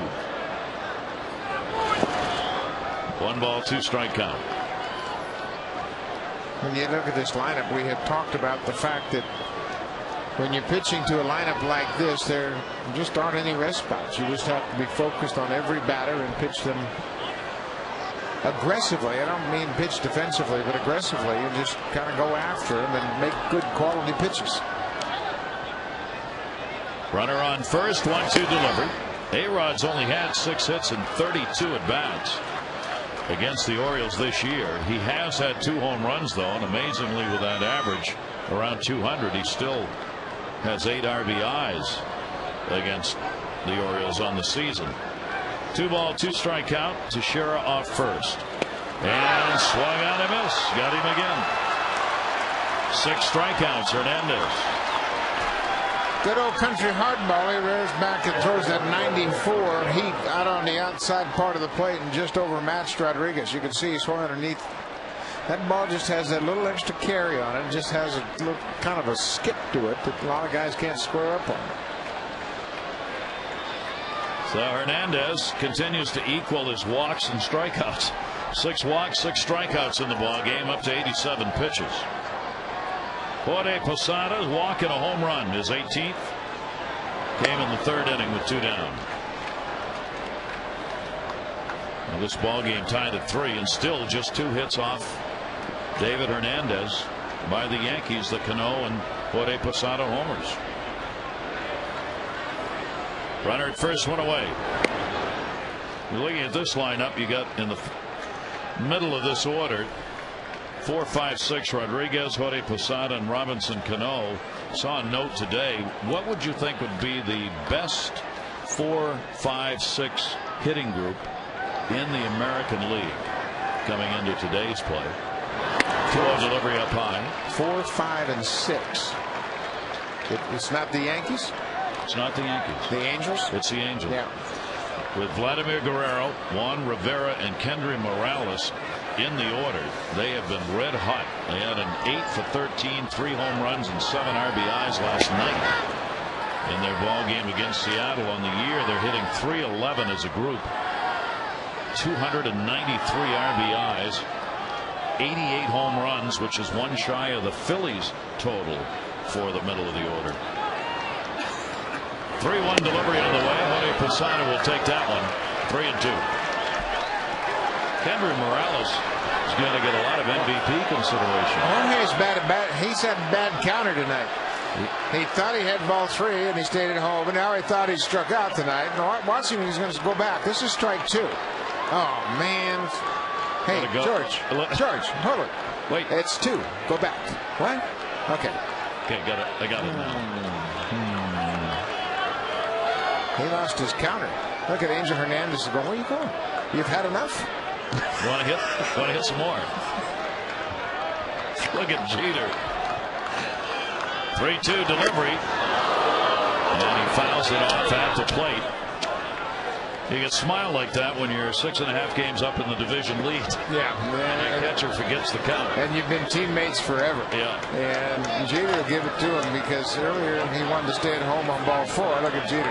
He's got a little twinkle in his eye. He's thinking about what he's going to say to Posada when he gets back.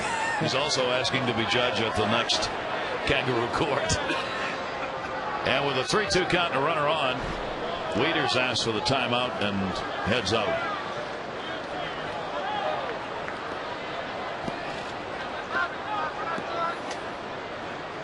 Orioles trying to set up a rubber match in this 3-game set for tomorrow. Dennis Arfate just put back on the roster today with the expanded roster.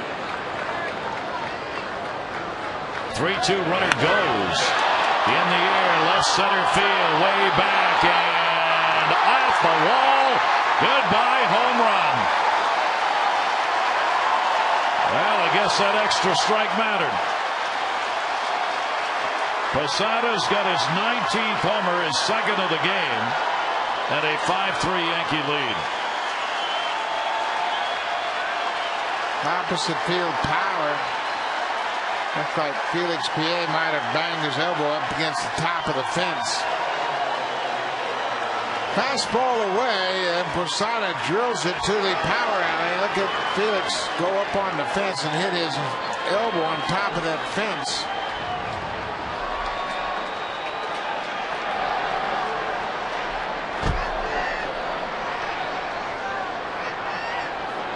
He came very close, it looked like,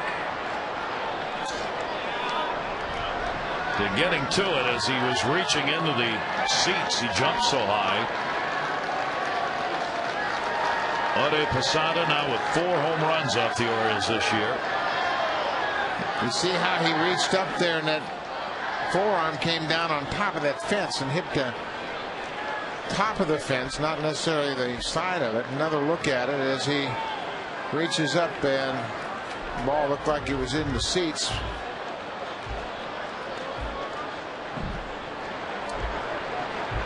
So fortunately it looks like it was more of an arm scrape instead of what could have been a hyperextension of the elbow. So the Yankees go back on top. All of their runs accounted for by homers, 3 of them in the ball game off David Hernandez, who has now given up 17 on the year. And the Yankees using the long ball. It's not just at home, as we said earlier, it's also on the road, where they've now out-homered the opponent 88-69 on the road. And there's a base hit. Cano is on. He's 2 for 2 with a homer and a single.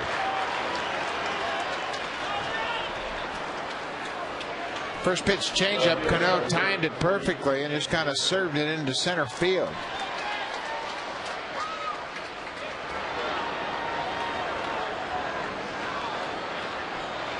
That'll bring Rick Kranitz out. This is the second time Hernandez has had a 3-homer ball game against him, as the Angels had 3 off him.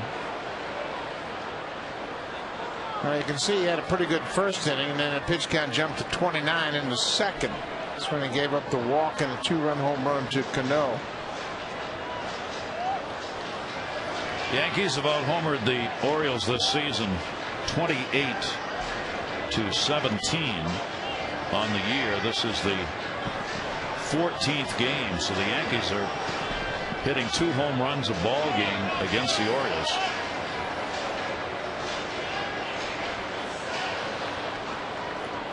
Three runs, 7 hits for the Orioles, 5 runs, 4 hits for the Yankees. And still only 1 away here in the top half of the 5th inning. Runner on at first base, Cano. Swisher 0 for 2. Swisher will take the pitch for a strike. Change up by Hernandez. 2 of the 6 walks. Only 2 of the 6 have scored, but both have been leadoff walks in the inning. Second inning, Jorge Posada. This inning, Mark Teixeira. Pitch is taken away. 1 ball, 1 strike on Swisher.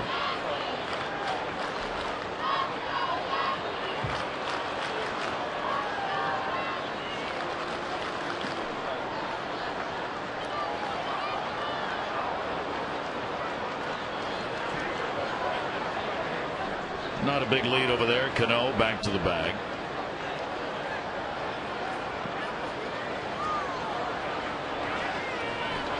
Cano's only 4 out of 10 in stealing bases. Here's the 1-1 delivery on the way, and the pitch is taken up high. 2 ball, 1 strike count on Nick Swisher. Well, and again, we had talked about the innings for Madison Tillman and how they're going to really control them, and we'd mentioned that David Hernandez had been in the system, had worked over 140 innings in 3 consecutive seasons, so they're not as concerned about the increase or the wear and tear on Hernandez. And he's physically a big, strong guy, and he's got a good delivery, and they're trying to make some adjustments on his alignment and how he finishes toward the plate. But I don't think they're as concerned about him, and the other 2 are a little bit younger and less experienced, and they just want to make sure they don't jump so dramatically in their innings pitched this year. 2 ball, 2 strike count, and as we've talked about, and Andy McPhail did again today when he was talking about it, it's also the kinds of innings. Swung on and missed. Good off-speed delivery. If you're cruising through some ball games and you're getting some easy outs and you're having 12 pitch innings, that's one thing. If you're facing the Red Sox and the Yankees in Tampa Bay and you're throwing 17, 20 pitches an inning, that's another.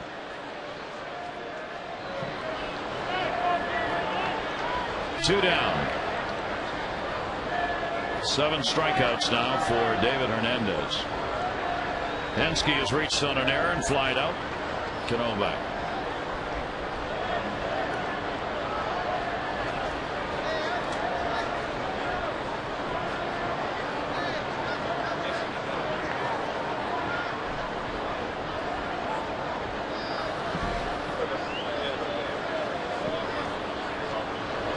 Henske will take the pitch in for a strike.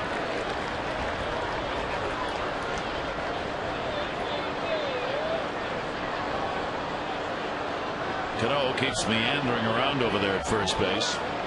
Kelleher, first base coach, has talked to him. Robbie Thompson keeps throwing signals, but so far it's all been just to try to divert attention.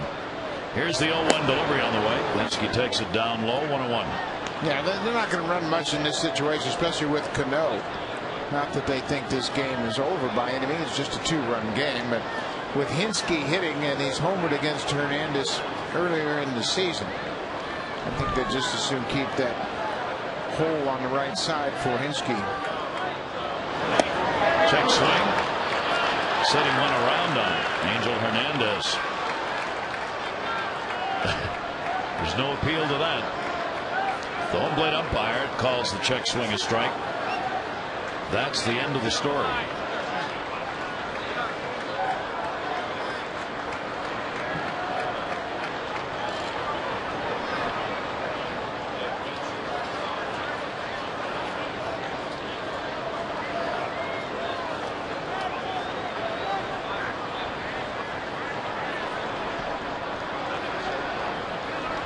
Here's the 1-2 delivery on the way down to first base. Luke Scott blocks it. It's fair and gets the out. That'll retire the side, but another home run, this time by Jorge Posada, his second of the game, adds to the 5-3 Yankee lead.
Something, perhaps more to himself than to PA, but PA saw it. And when PA got back to the dugout, he and Dave Joust, the bench coach, were extremely upset and were hollering out at Burnett.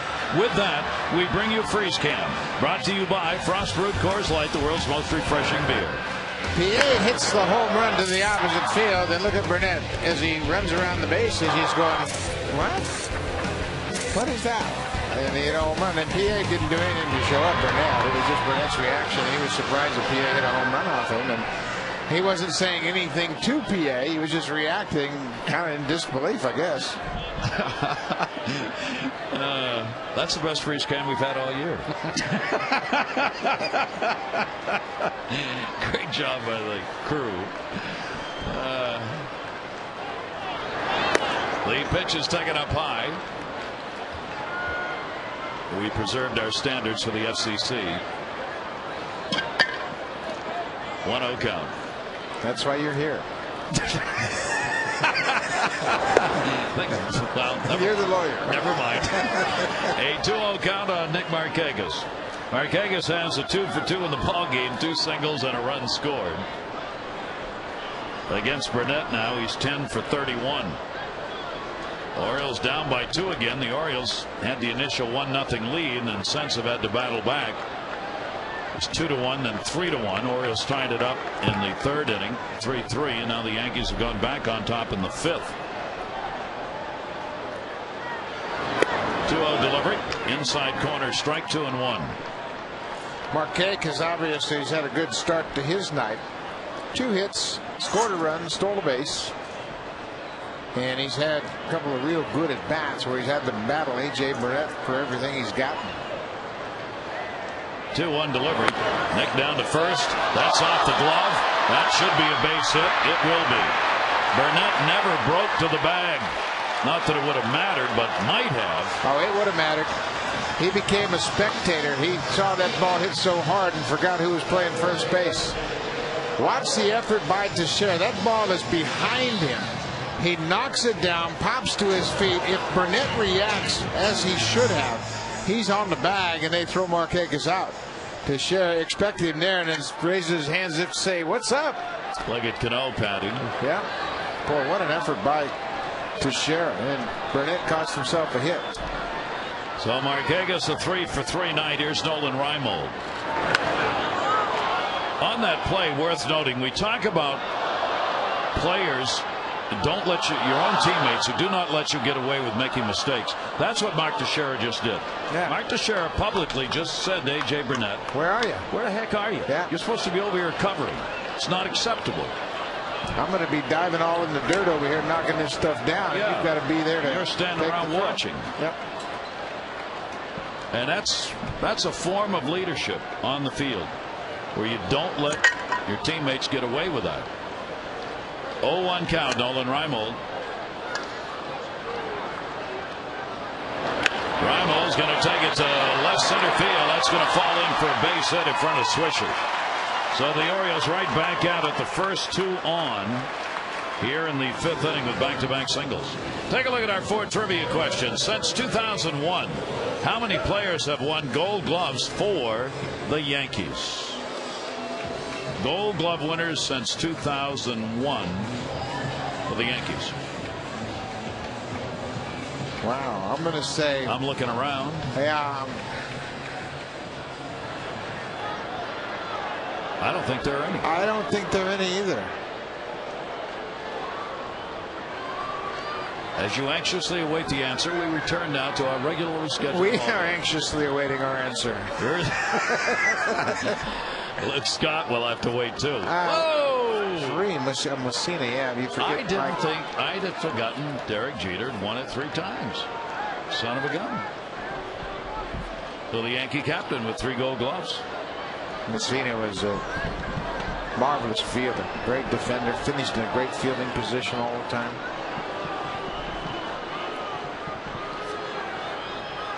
Orioles have 2 on. Luke Scott, nobody out. And the pitch will be taken up high. He has walked and flied out in the ball game. Scott came up with a couple on, 2 down in the first and flied to center. got the walk in the third. Helped the Orioles in an inning where they got 2 runs on 2 hits and 2 walks. 1-0 delivery. Scott will take it. It is in there for a strike, 1-1. Burnett backed off a breaking ball and dropped it in there. And obviously, this is a great opportunity for the Orioles to get back in this game.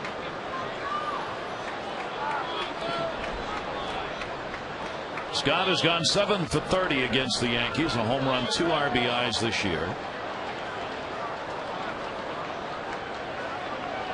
Burnett's 1-1. And the 2-ball 1-strike count.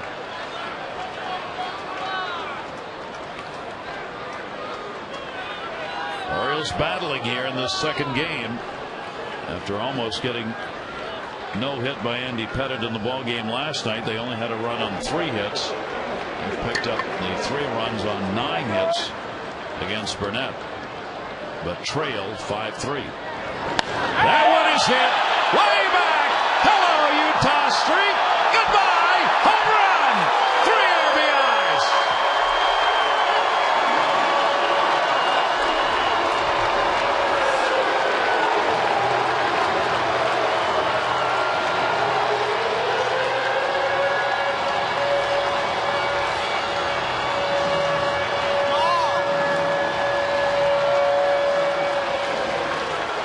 Luke Scott came into this game as a .500 hitter against A.J. Burnett, and he still is. 1 for 2 with a walk and a big 3-run home run. Boy, that's a beautiful swing and a great sight for Luke Scott. A dramatic home run all the way out of the ballpark. And the Orioles go back on top 6-5 as Luke Scott just crushed it. Luke now with 15 of his 21 home runs here, and there's the baseball. And I guarantee you they didn't expect to get one out there. So the Orioles respond with a long ball of their own. He and PA have both had homers tonight. Luke's got 21 on the year and 64 RBIs. Melvin Mora, 1-1 delivery. And that'll be outside for a ball.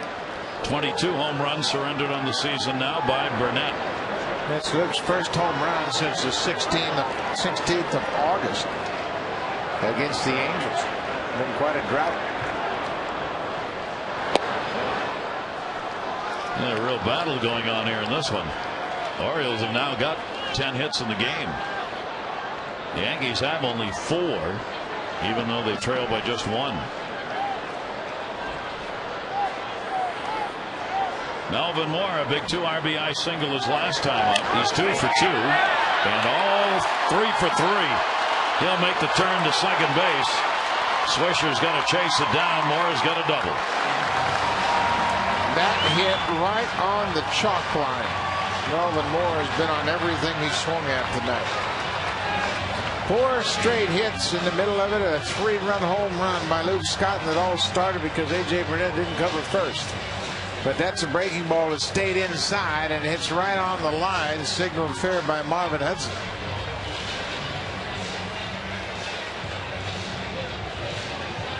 The home run by Luke Scott, as they chat out there, is his 4th home run that has been to Utah Street. For him, it is the 52nd home run in Camden Yard history that's been hit to Utah. 22 of the 52 have been hit by the Orioles. Mark Bonson is up for the Yankees, just called up and joined the club today with the expanded rosters.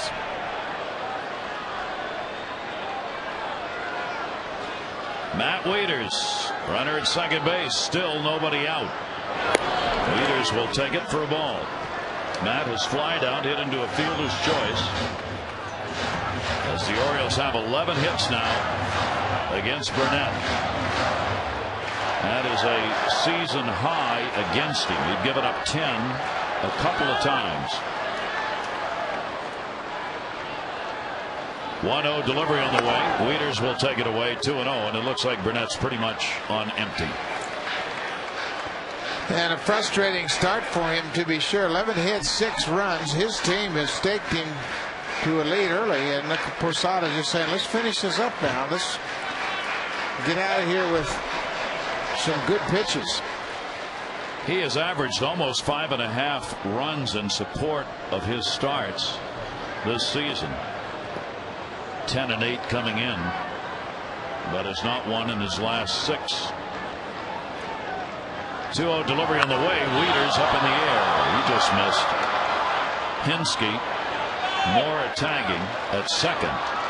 Melvin's going to go to third and will get there easily. 1 down.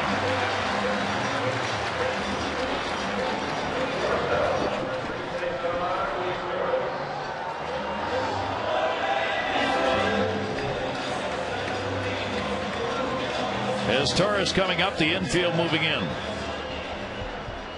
Torres has singled and grounded out with only 1 down, and the Orioles leading it by 1. Yankees are not going to give up the run on a ground ball. So as Torres gets the advantage of the drawn-in infield. Kind of surprised Joe Girardi would do that right here. No, not with already down by a run and the number 9 hitter. You're not going to give up a ground ball RBI in this situation to the number 9 hitter. You're going to challenge him to hit it through the infield. Then you've already lost the lead. 1-0 delivery on the way. Down to first base. It will work. Teixeira will take it to the bag and get the out. Melvin Mora has to stay at third, and there are 2 down. Yeah, you just play that according to where you are in the lineup. When you have a number 9 hitter, you just consider, well, he's not that great a hitter to begin with, and I'm certainly not going to give him a chance to pick up an RBI with a ground ball out. So that's going to leave it up to Brian Roberts now with 2 down. 3 runs in as the first 4 Orioles got on base here in the 5th inning. Roberts is 0 for 3 in the game, 0 for 6 in the 2 games. And Brian will take the pitch for a strike. Brian came in hitting .283 against the Yankees on the year. He's got 3 RBIs and a homer off Yankee pitchers this year.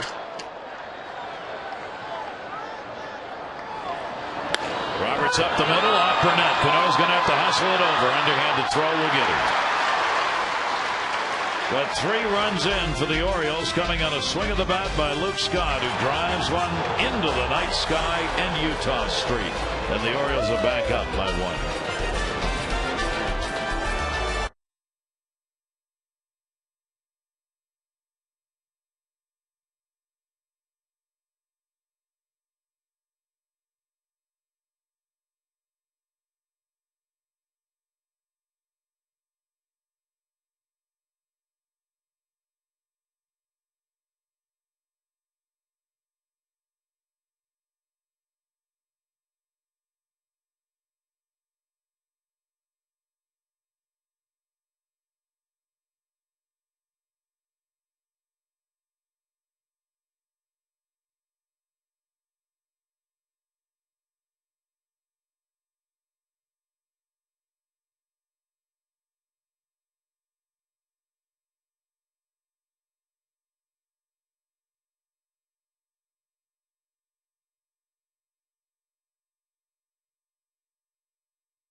The Yanks on the board with a 2-run home run, his 18th. That came in the 2nd inning. Then Melvin Mora drives in 2 with a shot past the diving Alex Rodriguez at third base. Mora picks up the RBIs.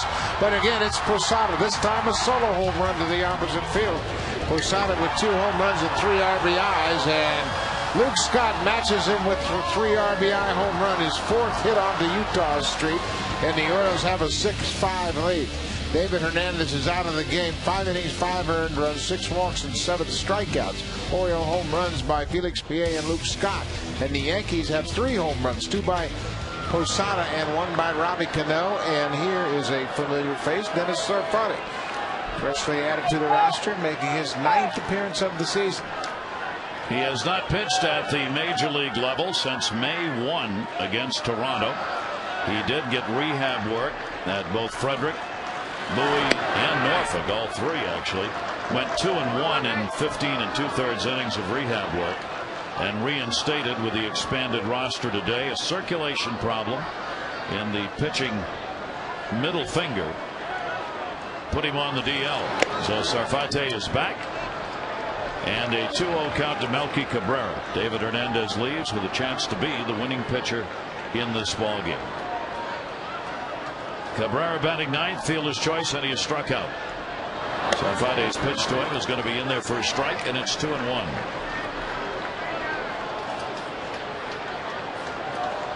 A battle of the long ball so far here at Camden Yards in game 2 of this 3-game series. Cabrera held up on it, but it's in there for a strike. If you joined us late, Matt Albers and Alberto Castillo, a righty and a lefty, also called up today with the expanded roster. And Jeff Fiorentino, the outfielder from Norfolk. And there's Castillo along with Chris Ray loosening up in the Orioles bullpen. It's been a long time since the Orioles have had 2 left-handers in their pen. Mark Hendrickson has been the sole left-hander. Now Castillo will give him some help. Dave Tremblay could not say enough about the work of Mark Hendrickson out of the bullpen. As both a long, short, middle guy, and the work he has done for the Orioles this year since going to the pen after starting as a starter. Yeah, he's been outstanding. He sure has, and he's done everything asked of him. He's come in to match up. He's come in to go 1 inning. He's come in to give him multiple innings. He's come in early, middle, and late. He's done just about everything you can out of the bullpen. Tremblay used the word remarkable to describe his performance. A leadoff walk here, though, and Cabrera's on to start the 6th. On Saturday, the Orioles are going to honor the 1939-1949 champion Baltimore Elite. They are the Elite Giants. They'll be wearing special throwback uniforms during the 4:10 game of the Rangers. Special pregame ceremonies are also planned. Don't miss it. Right here, Oriole Park. Tickets start as low as $9. 888-848-BIRD or Orioles.com. That's this Saturday, honoring the 39 and 49 champion Baltimore Elite Giants. Here is Derek Jeter. Jeter's got an 0 for 1 and a couple of walks in the ball game. Pitch will be taken outside, and a 1-0 count, and send Wieters out. You can bet Dennis Sarfati's got a little adrenaline pumping going on now. He hasn't pitched here since May, as Gary mentioned, and then just anxious to get back into form and finish up strong and go into the offseason with the confidence that everything is fine. He's healed up and ready to go for next spring.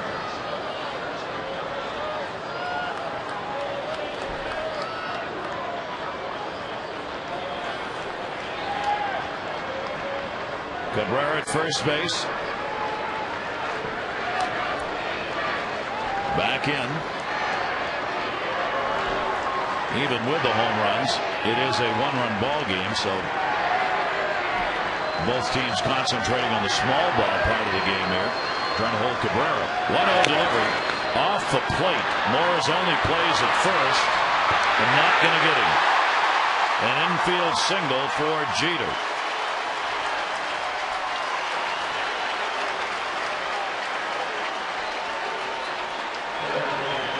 Where the walks get the momentum headed in the right direction for the Yankees. Leadoff walk, and then this infield hit for Derek Jeter. Hit right off the dirt in front of home plate, and he's going to make it tough on Mora.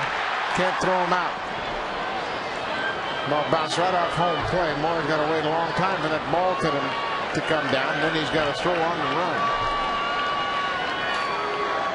And Dave Tremblay is on his way out. And Castillo, the left-hander, will come on to face Johnny Damon.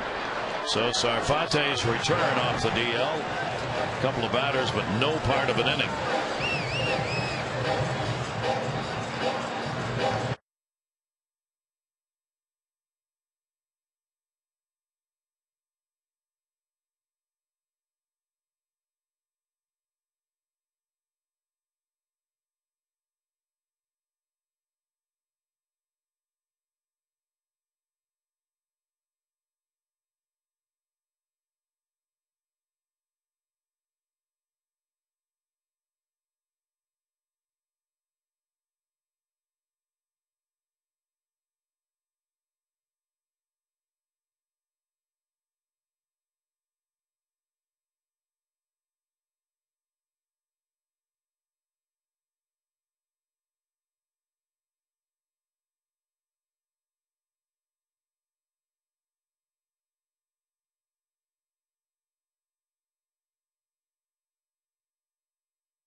Baseball on Masson is brought to you by Southwest Airlines.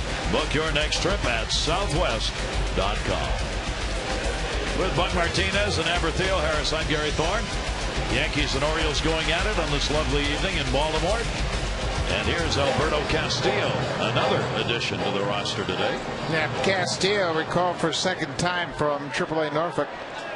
He had got 2 and 3 with 13 saves in AAA. So he last pitched on June 5th at Oakland.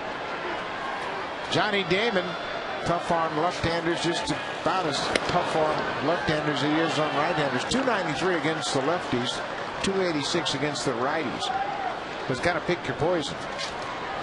Alberto Castillo's got the Yankees on at first and second, Cabrera and Jeter. Damon's had an 0 for 3 in the ball game.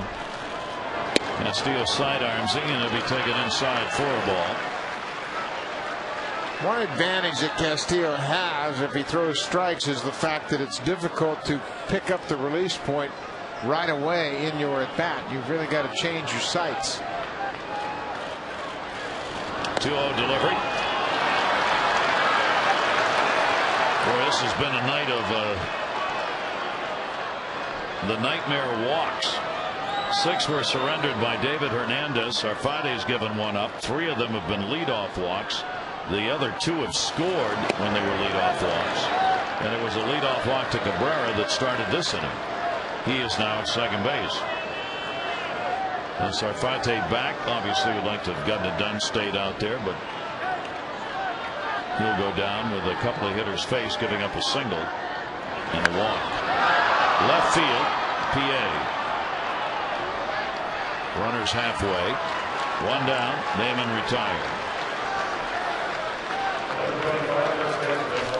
So Castillo gets the first out of the inning.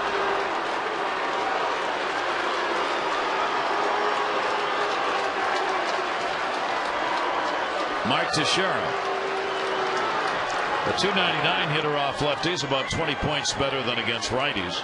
Teixeira's had 2 walks and a fly ball out. He has scored a run. He's one of the Yankees who had a leadoff walk. Came in the 5th inning. He scored on the homer by Posada, his second. Posada had the solo shot in the 3rd. Cano, a 2 RBI homer in the 2nd. 3 Yankee homers accounting for their 5 runs. Orioles have a home run by PA, a 3 RBI homer by Luke Scott, and a 2 RBI single by Melvin Mora.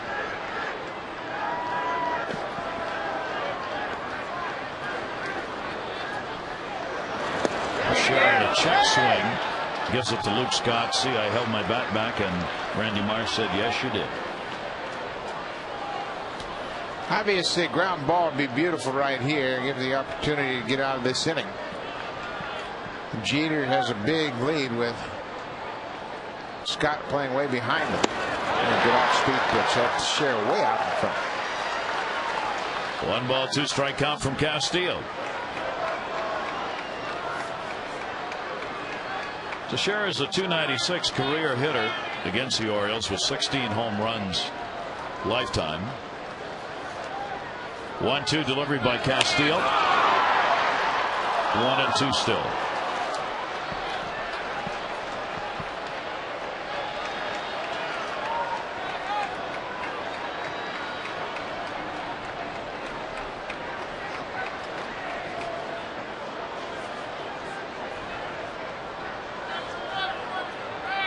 Here's the 1-2 again. Took it outside. Again held up. Again they check. Randy Marsh, same answer.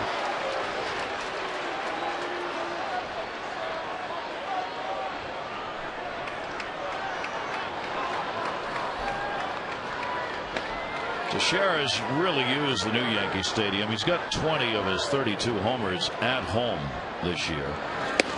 And a strike 3 call. Teixeira was sure that was not one. Oh, what a good pitch with a fastball. Castillo, with an over-the-top delivery, catches the top of the strike zone. Watch how he changes his delivery and really fools Teixeira, who is expecting that sidearm pitch. Good job. Got to pop up in a strikeout. Dave Tremblay on his way out. Castillo, great job coming back. And Chris Ray, the right-hander, will come on with A-Rod coming to the plate. 2 on and 2 down. Orioles up by 1.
Descriptions of this game may not be disseminated without the express written consent of the Orioles.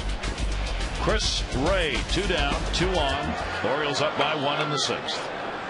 Now a chance to strand a couple of runs here and keep this 1-run lead. Chris Ray with Jeter at first and Cabrera at second. 2 outs. Alex Rodriguez. This has been a tough out for Chris Ray. A-Rod will take it away for a ball.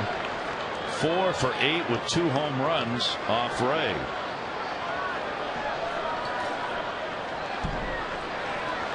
Tonight A-Rod has popped out and struck out twice. He has a 9-game hit streak. He did not play in the ball game last night. Against the Orioles, a lifetime .305 batting average with 149 runs and 152 RBIs in 178 games. Just a full season of numbers. That's basically a full season. As they say in the business, yikes! Runners off first and second. Here's the 1-1 delivery. A-Rod goes to center. That's a base hit. Cabrera will come around. Here's the throw by Jones off the mark. Didn't hit the cutoff man. And A-Rod goes to second. Wasn't anybody there covering the bag anyway. And the ball game's tied up 6-6. Now Alex Rodriguez drives in 1, and here's the sequence of pitches. Slider is outside ball. Fouls the fastball up 1-1, and then just hits the fastball into center. Melky Cabrera makes a good turn around third to throw is offline and late. And on the throw to the plate, Alex Rodriguez ends up at second. Now the Yankees with 2 down get this ball game tied up. Sarfati will be charged with a run. Here's Jorge Posada. He's already got 2 home runs in the ball game and 3 RBIs. And will take a strike on the inside corner.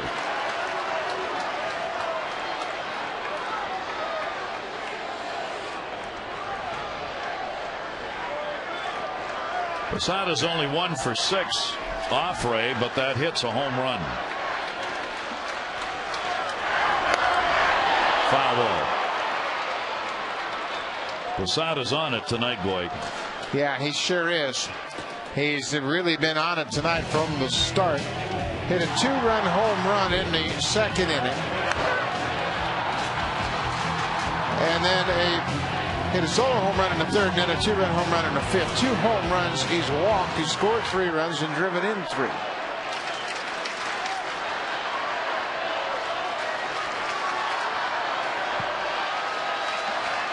0-2 delivery on the way and got him on a strike three called.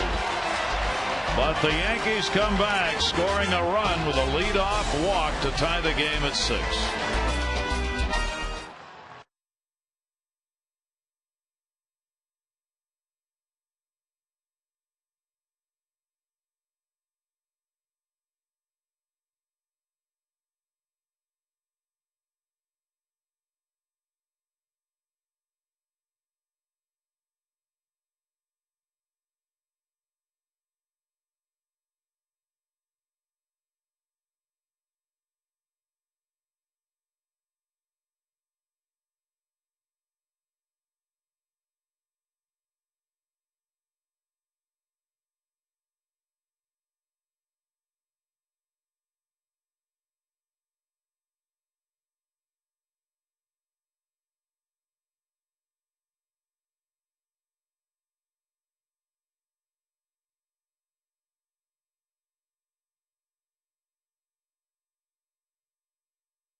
Notes from around the major leagues.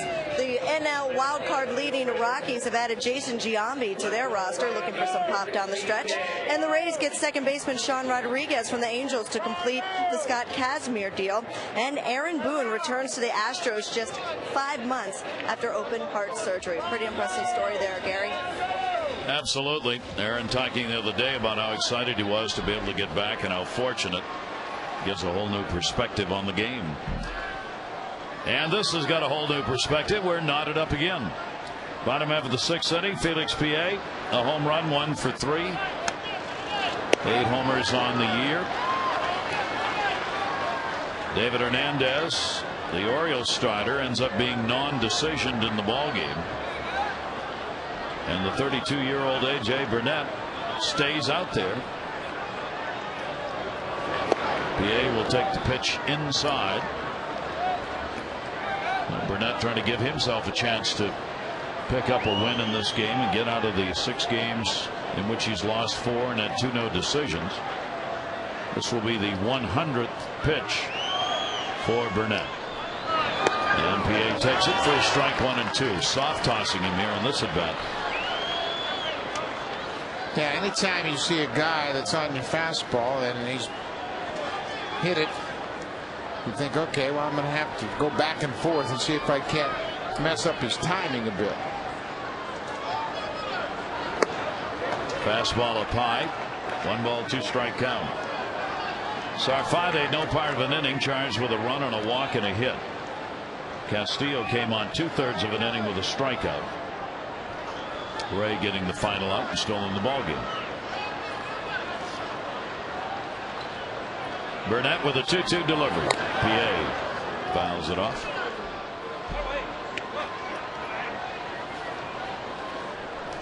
Felix Pie will play winter ball in the Dominican Republic. He'll play for Licey, and he will play for Dave Joust as his manager. And he's pretty optimistic about carrying his routine into winter ball and utilizing his newfound batting stroke.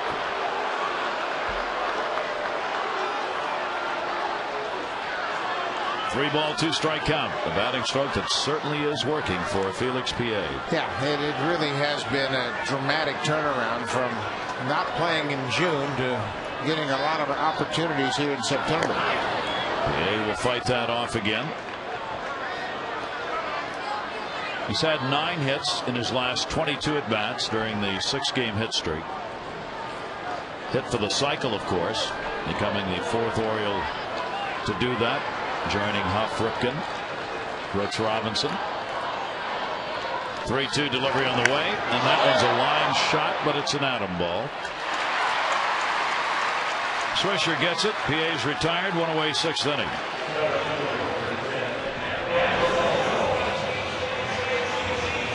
Tomaso Marte leaning up against. Tomaso Marte.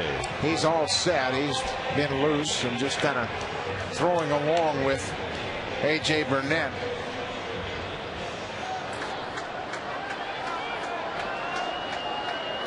Adam Jones. Adams had an 0 for 3 and a 1 for 7 so far in the series. Hitting at 278. Fastball is up high. Did not go around on it.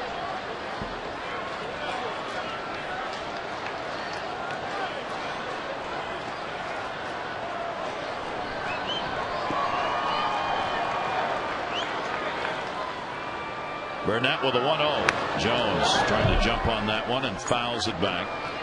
1 ball, 1 strike count. These two teams continue to be among the leaders in extra base hits in Major League Baseball. Since August 1st, Yankees came in with 115, tied with the Red Sox. The Orioles had 102, fourth most, tied with the Diamondbacks. Extra base hits over the last month.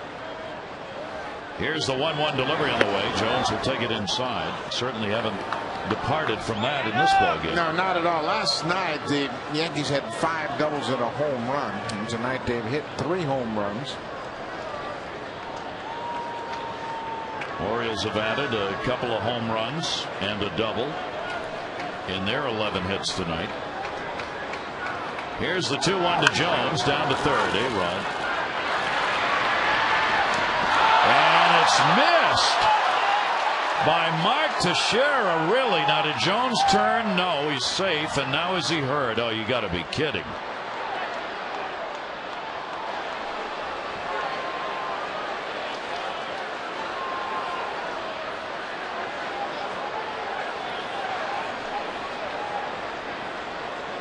He was trying to get back to the bag, worried about whether or not he had made the turn, which he had not.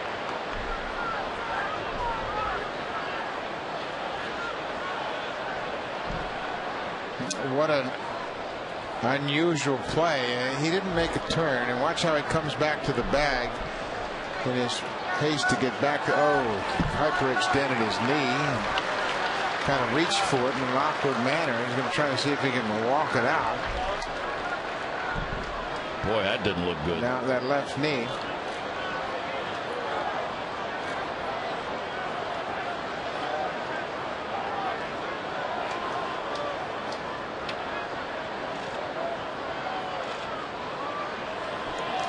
The ball was thrown over the glove. It hit off the glove of Teixeira. Now Teixeira is going to get the return throw from Posada. You can see how his knee buckled as he stepped and reached for the first base bag. Then Posada flipping it to Teixeira.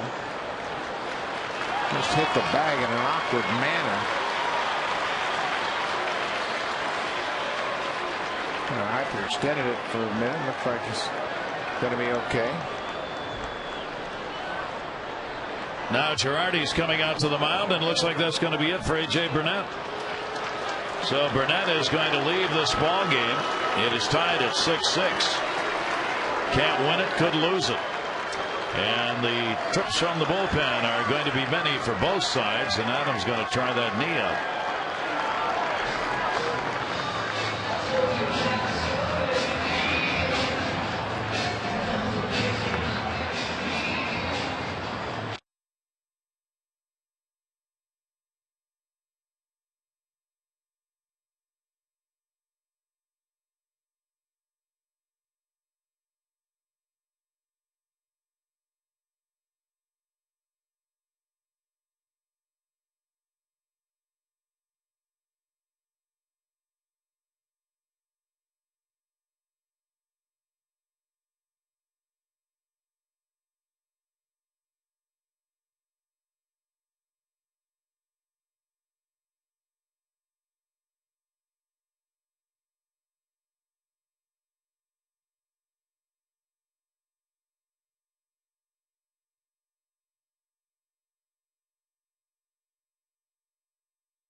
Damaso Marte, the left-hander, is coming out of the bullpen with a runner on at first base, and Nick Markakis, the lefty, coming up. Marte's only been in 10 games this season. He's dealt with injuries a couple different times and only pitched 3 times. Last time he pitched was on Saturday. And Jeff Fiorentino's going to come out and run for Adam Jones. Well, that's not good news. Not a good sign. And here's the reason that Jones leaves the game. Boy, it was his ankle that twisted. His knee looked like it buckled.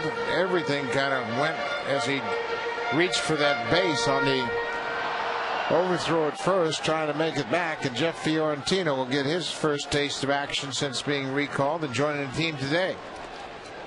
Fiorentino called up the outfielder who had an outstanding AAA season, Nick Markakis. Tie ball game in the 6th. Marte with 1 out. Markakis goes after the first one, center field. Cabrera. He's got it, 2 down. Fiorentino goes back to the bag. So Marte gets that out. Now, right-hander Nolan Reimold coming up. Tough ball game. Orioles have already used 4 pitchers, second on for the Yankees.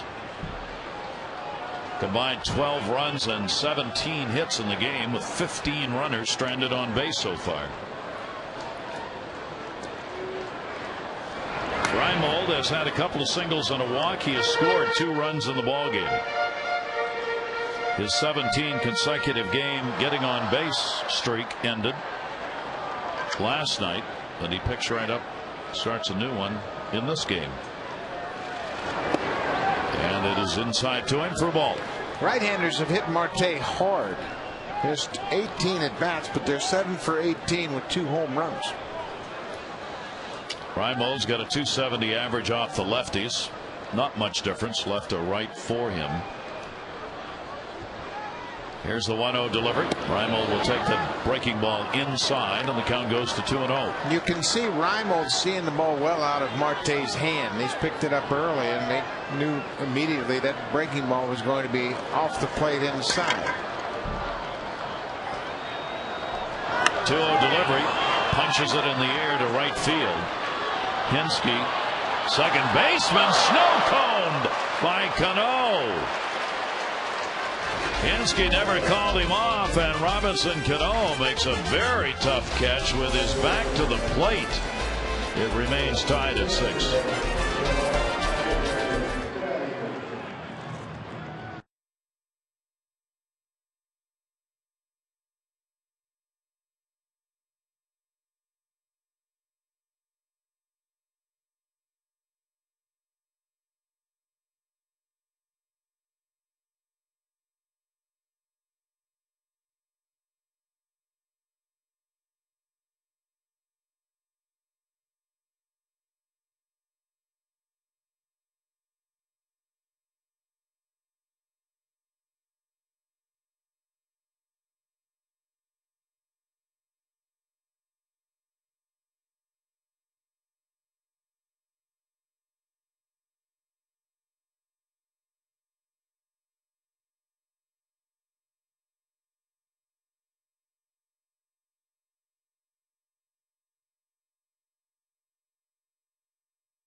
Rewind. Felix Pierre goes deep in the first inning, his 8th. Then Robbie Cano hits one in the second. Posada hits the first of 2 in the third. Hits his second in the 5th. And Luke Scott with a big 3-run home run onto Utah Street. 4th time he's gone onto Utah Street. AT&T, the nation's fastest 3G network. AT&T, your world delivered. Jeff Fiorentino will come on to play in left field, and Felix Pie, who had been there, moves to center for Adam Jones, who is out of the game.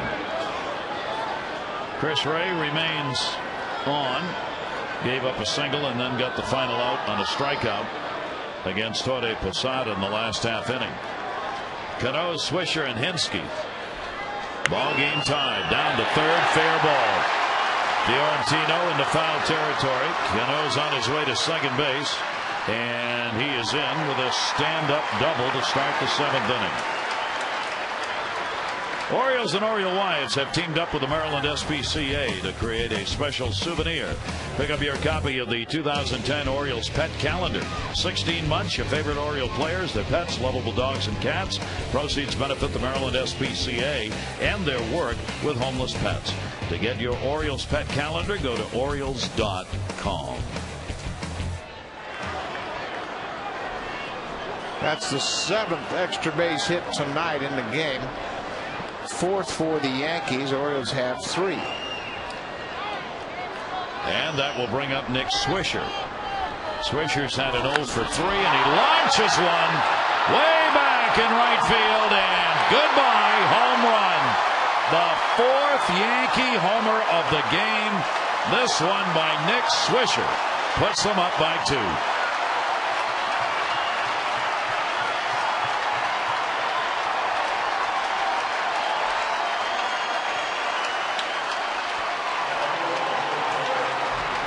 Swisher's second home run in the series. He had one last night, and this is a sinking fastball away from him. He gets straight extension and drives it to the seats in right center.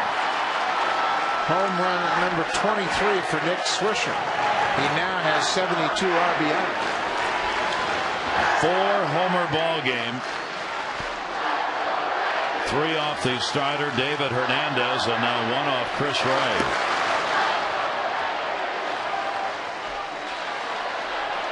Soap clears the bases here in the 7th. And now Hinske up. Hinske 0 for 3. He takes the ball to left field. That ball is deep at the wall, and goodbye, home run. Back-to-back homers, Swisher and Hinske.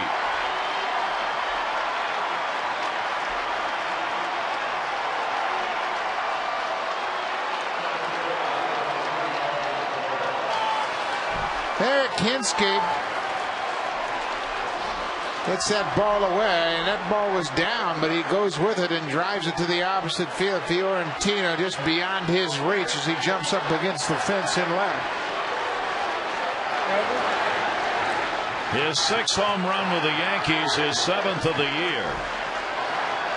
And the Bronx Bombers are living up to the reputation in this game. A 5-homer ball game for the Yankees, and now 2 of them off Chris Ray.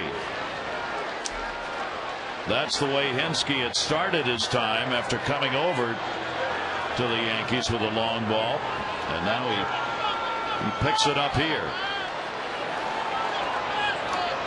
Chris Ray ineffective. He's faced 5 batters. 4 of them have hits, 2 of them have home runs. And Cabrera, fielder's choice, a strikeout and a walk.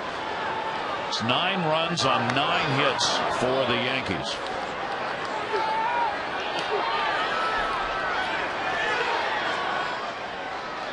The 14th time the Yankees have had back-to-back home runs this year.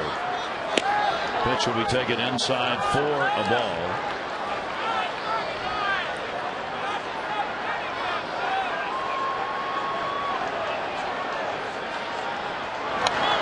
Ball up the middle. Brian Roberts over, makes the quick throw and does not get him.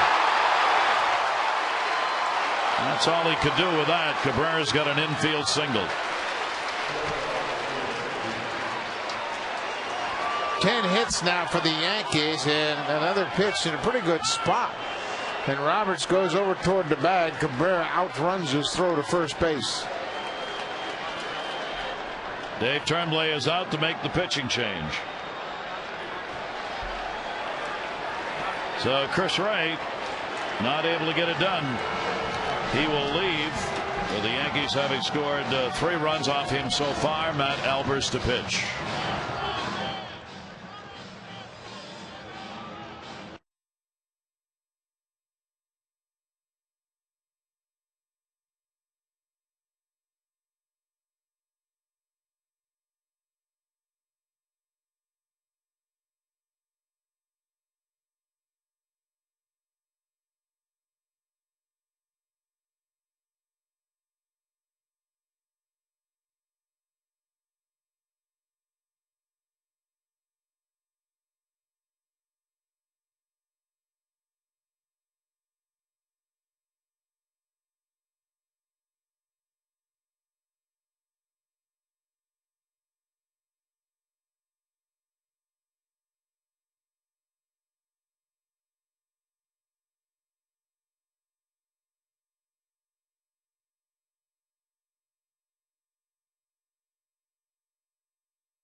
Back-to-back home runs by Swisher and Hinske.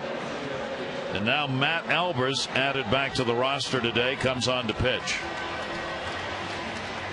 42 appearances while he was with the club, and he has now returned from AAA. And this Yankee team, boy, they are swinging the bats. Last game for Albers came on the 16th of August against the Angels, and it was not pretty. He gave up 5 runs on 4 hits in 1 1/3 innings. So Albers, 4th time that he has come from AAA Norfolk. Derek Jeter up, runner on at first base. Yankees now up 9-6. They have equaled their high in home runs in a game, 5. It is the 4th time this year they've done that. They had 5 home runs against Cleveland in April, 5 against the Angels in July, and 5 against Boston in August. Their 4th 5-homer game. Taken outside, they've not had a 6-homer game. Derek Jeter is single, 2 walks, and has struck out. Jeter's got a 5-game hit streak now. Yankees with 10 hits, the Orioles with 11. 3 runs in here in the 7th. 2-0 delivery on the way. Jeter unable to catch up with that one.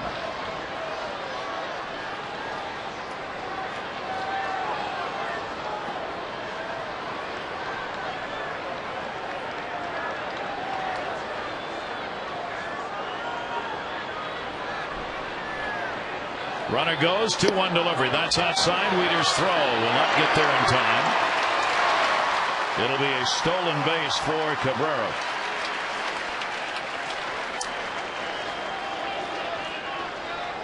Ninth of the season for the Yankees center field. A big high leg kick by Matt Albers. Cabrera had a pretty good jump at first base. He throws short hops. Brian Roberts at second, and it's a good job of taking the short hop and keeping the ball at second base. 9 for 11 for Cabrera, stolen bases. Jeter on a check swing, fouls it right straight back off the brick. And a 2-ball, 2-strike count on Jeter.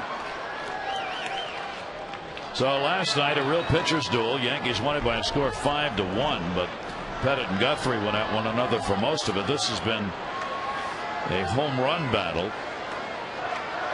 Orioles have a couple. The Yankees have 5. 3-2 delivery on the way. Jeter a chopper to third. Mora runner stays.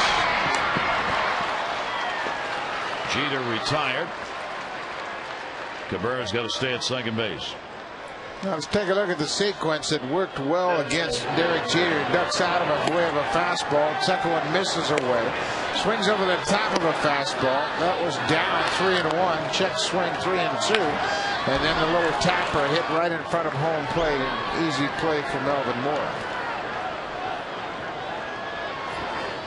Here's Johnny Damon. Damon's had an 0 for 4 in the ball game. And takes Albert's delivery for a strike. 1 hit, 9 at bats so far in these 2 games.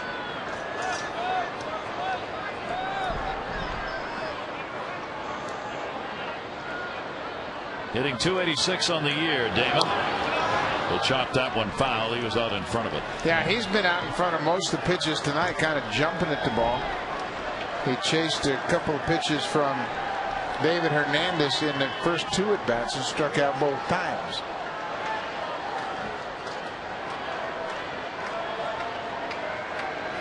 Currently riding a 7-game hit streak. He will take the pitch away. And a 1-ball, 2-strike count.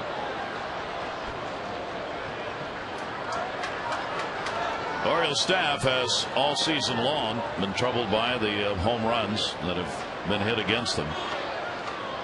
Orioles have surrendered the 3rd most coming into the ball game tonight. Fouled away on a 1-ball, 2-strike count on Damon. Yankees trying to make it 2 in a row over the O's. Yankees have a 4-game win streak coming into the ball game tonight, and they have beaten the Orioles 8 consecutive games as part of their 10-3 lead in the season series. Cabrera's on at second base. Damon, the 1-2 delivery. Takes it. Looked pretty good, but 2-2. Yeah, it looked like it might have come back over the outside corner, but Angel Hernandez saw it differently.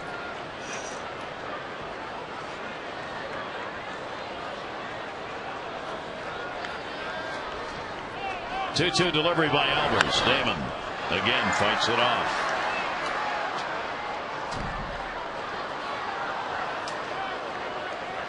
With the 5 home runs the Yankees have hit in the ball game, that brings their total up to 30 homers in 14 games against the Orioles. 30 home runs. 2-2 delivery. Damon. Oh, boy, Damon's let a couple go that have been real close, but has gotten the call. It's 3-2. This time he goes with the fastball away, and Damon just lets it go. Looked like it probably was low. Runner off second, 1 down, 3-2 delivery, and walked him. That's the other thing the Orioles have had to go against them tonight. David Hernandez walked 6. Arfarte had a walk. Albers surrenders a walk. There have not been many of those games this year. A major improvement for the Orioles staff overall has been the lessening of walks surrendered. Last year it was hellacious. Yeah, they have cut it down dramatically, but tonight 9 walks coupled with 5 home runs. That's a terrible combination. All 3 leadoff walks have scored for the Yankees. Mark Teixeira, he had one of those leadoff walks in the 5th inning. He has walked twice, flied out, and struck out. 1 for 6 in the series so far. 2 on, 1 down.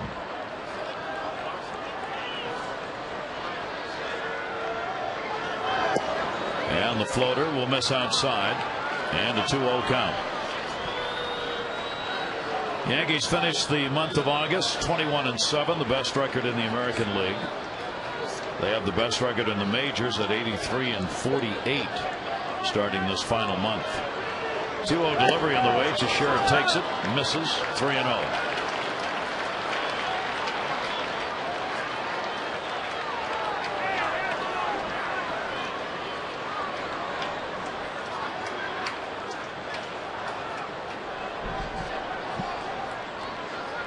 See if he swings here. He does.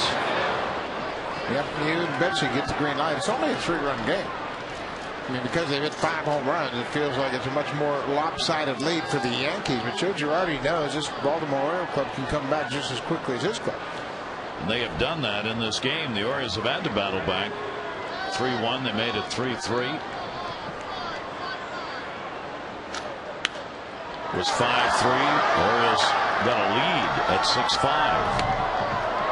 Yankees tied it, and now the Yankees have gone ahead here in the 7th. For Dave Tremblay, it has been a long night already. If you win it, all you'll see are your numbers. 3-2 delivery to Sheridan to right at Markakis. Guns it in just in case, but Cabrera got back to the bag. Teixeira retired, 2 down.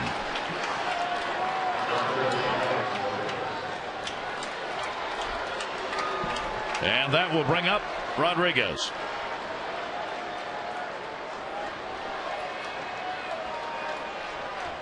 Alex Rodriguez, RBI single last time up. Excuse me, the big hit last time up against Chris Ray. As he came in and Ray's first batter, A-Rod tied it up with a single to make it 6-6. Check swing foul. A-Rod coming off a very good August. He hit .315, had 4 home runs in the month of August. Their leading home run hitter in August isn't even in the lineup. Hideki Matsui had 8 homers in August to lead the ball club. Johnny Damon picked up 7. Jeter and Teixeira both had 6. 0-1 delivery. Albers gets ahead of him, 2 strikes.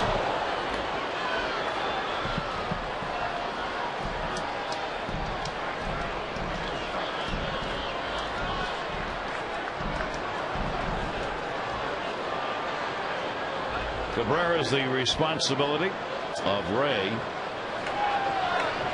Damon at first. Albers. Rodriguez, the 0-2 delivery. A-Rod will take it, and it is down low. 1 ball and 2 strikes. Yeah, and you can say the Yankees are very patient, very selective, because there have been so many walks issued tonight. They're really keyholing and making sure that they swing at good pitches, and that's a dangerous formula.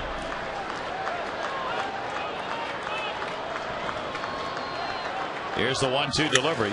Broke the bat. Is Torres going to go to first and gets the out. But the Yankees here in the 7th come away with a 3-run spot. Take the lead. 7th inning stretch brought to you by Jack Daniel's Tennessee Whiskey. Please drink responsibly.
And 1 for the Orioles, a slugfest.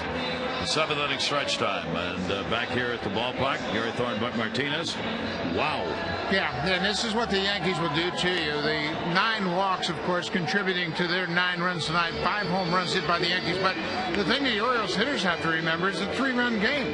You get a couple on, you get into this bullpen, you hit one out, and it's right back in the ball game. But yeah, you just can't pitch behind this ball club. They're so patient, so selective, and they know they can all hit with 2 strikes. And the Orioles bullpen struggling with it. David Hernandez had a chance when he left the ball game actually to be the winner, and Burnett left the ball game a non-decision when he left.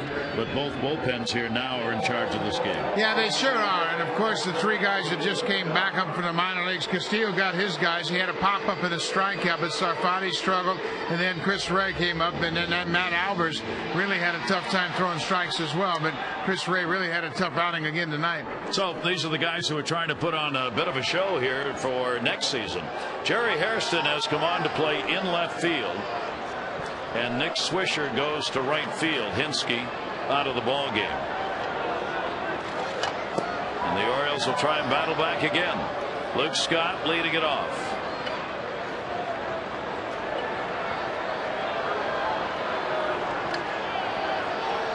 For Luke in the ball game, big 3 RBI homer that he launched out onto Utah Street in the 5th inning. Well, he has always hit well against A.J. Burnett, and he does it again. A 3-run home run, and it is way out there, and that, of course, got the Orioles out in front.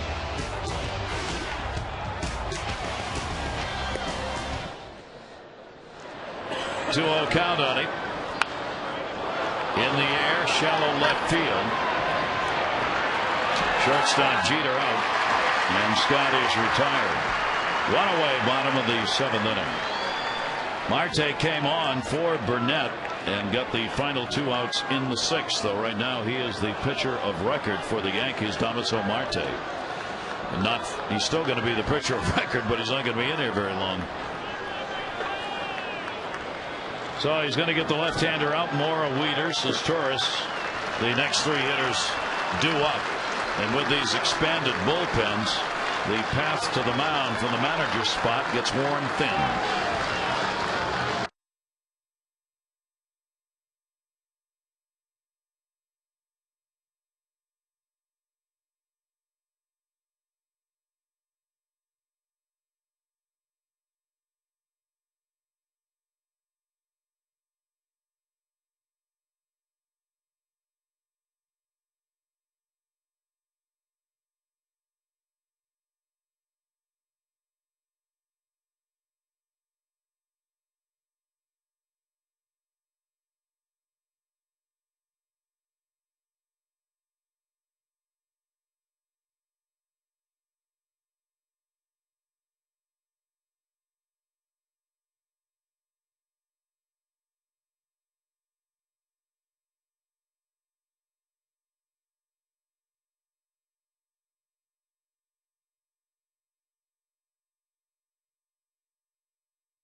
To text in your vote for the AT&T Player of the Game. Here are the choices tonight.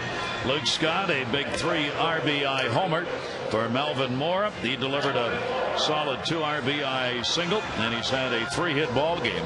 And Ode Posada, 2 home runs, 3 RBIs. Text in your vote, A, B, or C, 51862.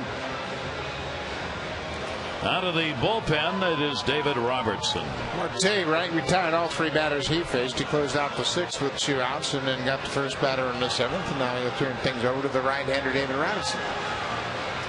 His bullpen has been fairly effective, and Robinson has been part of it, has assumed a little bit bigger role lately. And the thing now is that Phil Hughes has really stepped up his game, so he adds a lot of depth to that bullpen ahead of Mariano Rivera. Robertson with the bases empty, facing Melvin Mora. Mora's got 2 singles, a double, and 2 RBIs in the ball game tonight. Robertson has 1 save picked up this year. This is the 40th game that he has appeared in, working just 38 innings. And the pitch to him is on the inside corner for a strike. The right-hander David Robertson try and shut down the offense here. Both of these pens trying to find a way to hold the other offense down and protect a lead. Has not been easy to do tonight. Mara takes the pitch inside, 2-1.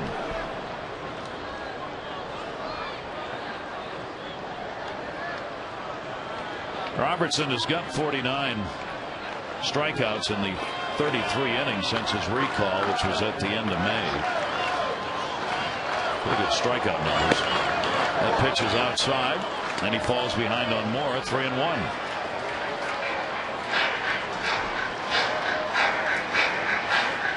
Well, Melvin trying to get on. Orioles need a couple of runners now. here in the 7th, down by 3. 3-1. 3-2. Mora. A big cut. Yeah, it's a great point, Gary. All you need to do is get a couple guys on, and you've got 3 at bats left against the Yankee bullpen. And it's a 3-run game. And it seems a little bit more lopsided given the 5 home runs the Yankees have hit. 3-2 count. Mora will get another shot at it. Phil Koch in the bullpen.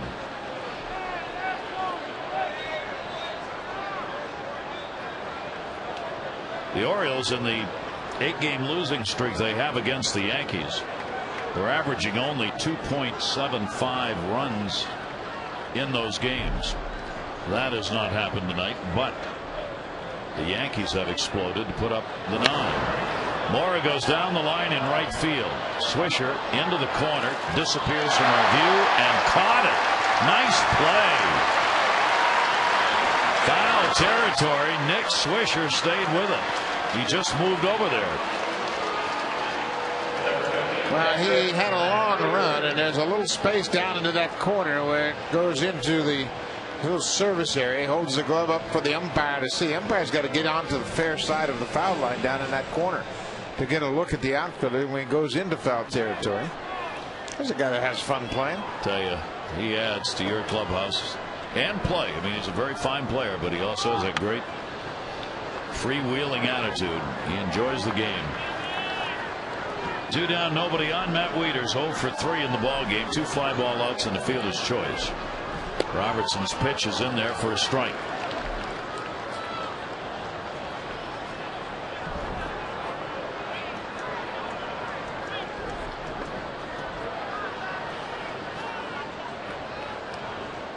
Wieters hitting at 264.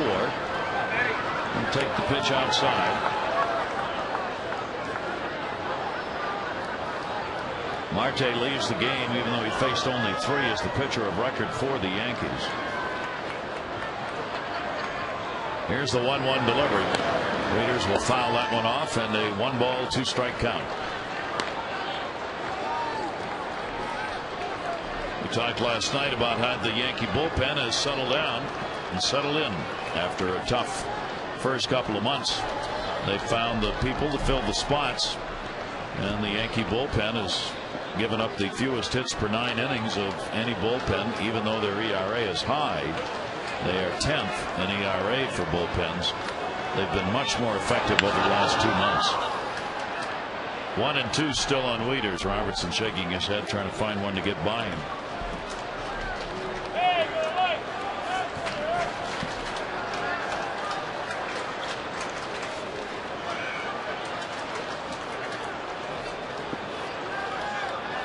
$25,782 the announced attendance for the ball game tonight. 25782. Wieters takes it up high, and it's 2-2.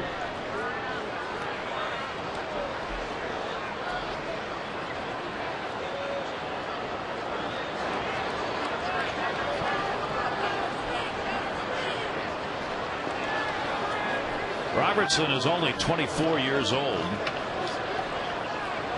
25 games in with the Yankees last year, and he gets the strike on Wieters. So retires the side in order. 7 completed Camden Yards, with the Yankees leading 9-6.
Oriole fans on hand here with a lot of Yankee fans around them, hoping that the Orioles can make yet another comeback in this ball game. Or in order to do that, Matt Albers and anyone else out of that pen's got to try and shut this Yankee lineup down. Jorge Posada's already delivered 2 home runs in the game. He's got 19 on the year. 3 RBIs in the game. One of the 5 home runs that have been hit in the game by the Yankees. Now the Yankees have 5 players with 20 home runs or more. That's the most in the majors, and with one more, Posada would be the 6th. The Yankees have not had a player with a 3 home run game since April of '05, and it was Alex Rodriguez doing it against the Angels. Here's the 0-1 delivery. Jorge Posada will take it inside for a ball. Posada's had an interesting night. He didn't realize he had been issued ball 4, stayed at home plate, and then he walked back to the dugout on strike 2. He's answered all that with his bat, I guess. Has he ever? He is the 13th. It is the 13th time that a Yankee has had a multi-homer game, a two home run ball game this year. 2-1 delivery on the way to him. That'll be just nicked foul. Matsui's done it 3 times this season, 4 times this season. A-Rod, Swisher's done it a couple of times. Cano, Cabrera have all had 2 home run ball games, and Henke is in that group. Hinske. Pitch is taken down low, and a 3-ball, 2-strike count. Posada, the only Yankee not to hit in the 7th inning when they got 3 runs on 4 hits. Here's the 3-2 delivery to him, and a chopper to second base. Brian Roberts. 1 away in the 8th.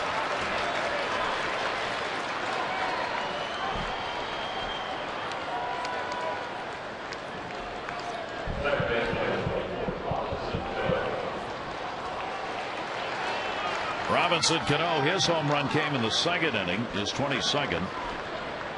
If he gets a triple, he hits for the cycle.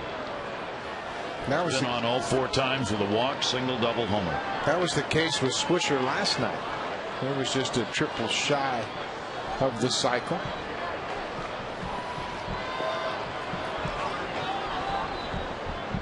It's an offensive machine.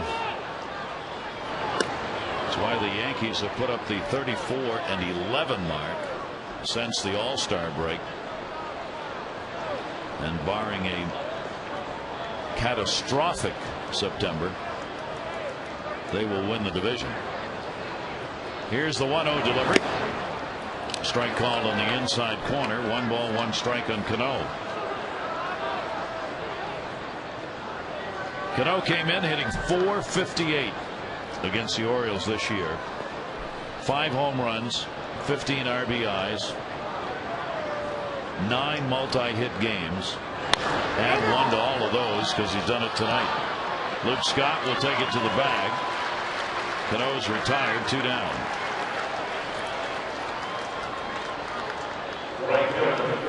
Luke's had a pretty busy night over at first base. Couple of hot shots down his way tonight.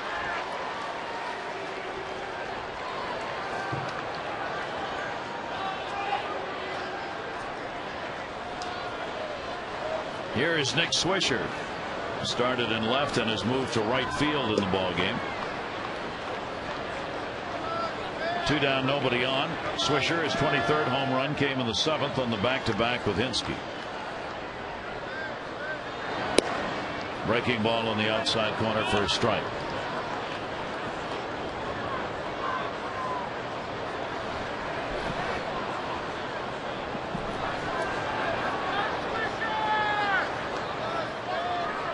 The 0-1 delivery on the way inside. Adam Jones had to come out of the ball game in the 6th inning when he tried to get back to first on an overthrow, and did, and we understand it is a sprained ankle. Yeah, the ankle rolled over, the knee kind of buckled. was unfortunate here on an overthrow on the air by Share. The ball went back up against the wall, and Posada was backing it up, and Adam hadn't made a move towards second, but he kind of felt, you know what, I better get back to the bag before they get the ball back, and then he kind of lunged for the bag and rolled over on his ankle. 2 ball, 1 strikeout with 2 down. Matt Albers, the 5th pitcher used by the Orioles in the game, trying to retire the side in order. That has not happened tonight for the Yankees. Swung on him, missed, fooled him, had him out in front of it. 2 balls and 2 strikes.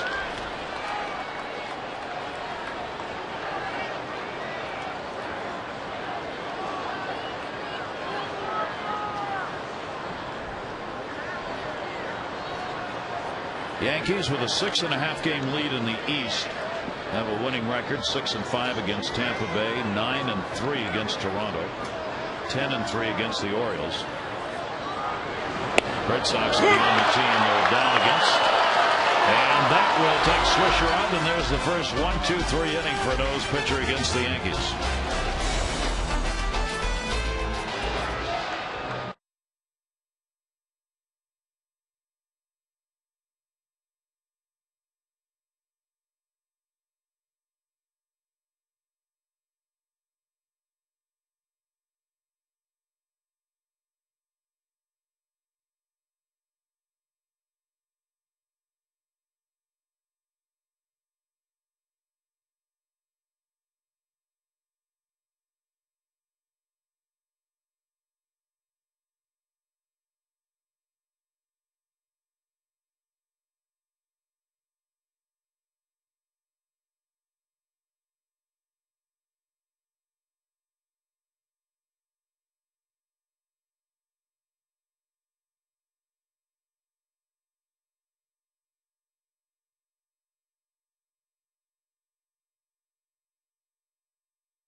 In order in the 8th inning. Now the Oriole bats will have to try and come back yet again in this ball game, and it will be as Torres, Robertson, and PA due up. David Robertson came on, retired the 2 batters that he faced in the last inning. Robertson will stay on here as Torres has had a 1 for 3, a single.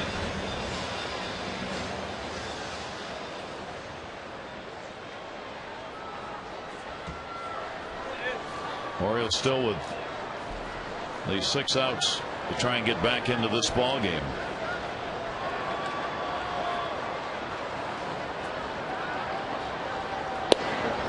Showed bunt. A-Rod had already moved in at 3rd as Torres pulled it back, took it for a strike.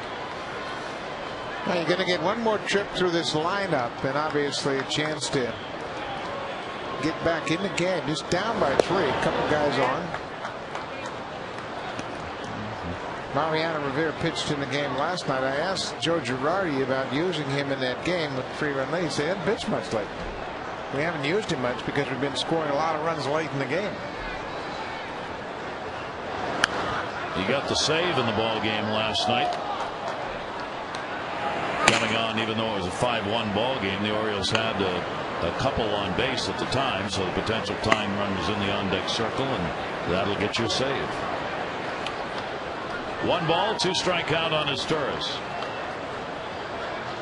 Of all the rules in baseball that fans struggle with, I think the save rule is one of the most difficult. 1-2 delivery is outside for a ball.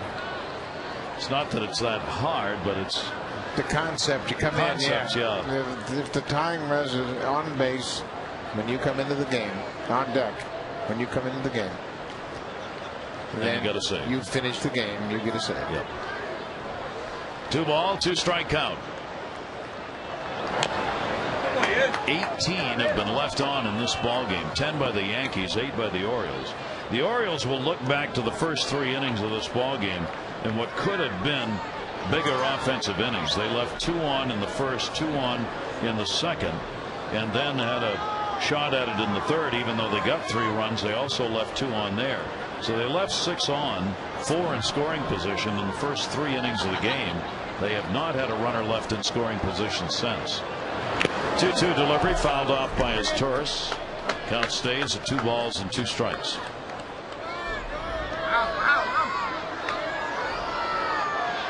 Yeah, there was some opportunities early on to really get to A.J. Burnett, but he kind of dug his heels in. Had a 1, 2, 3, 4th inning, but then the Orioles came back with 3 runs on 4 hits in the 5th inning.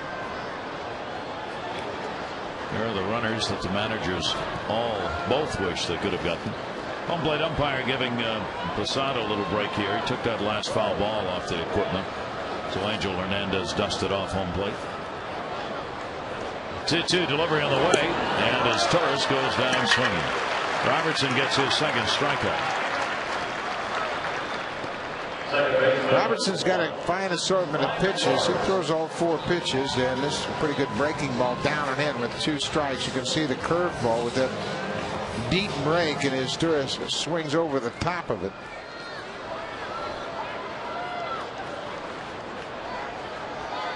Gets his strikeouts with something other than just an overpowering fastball.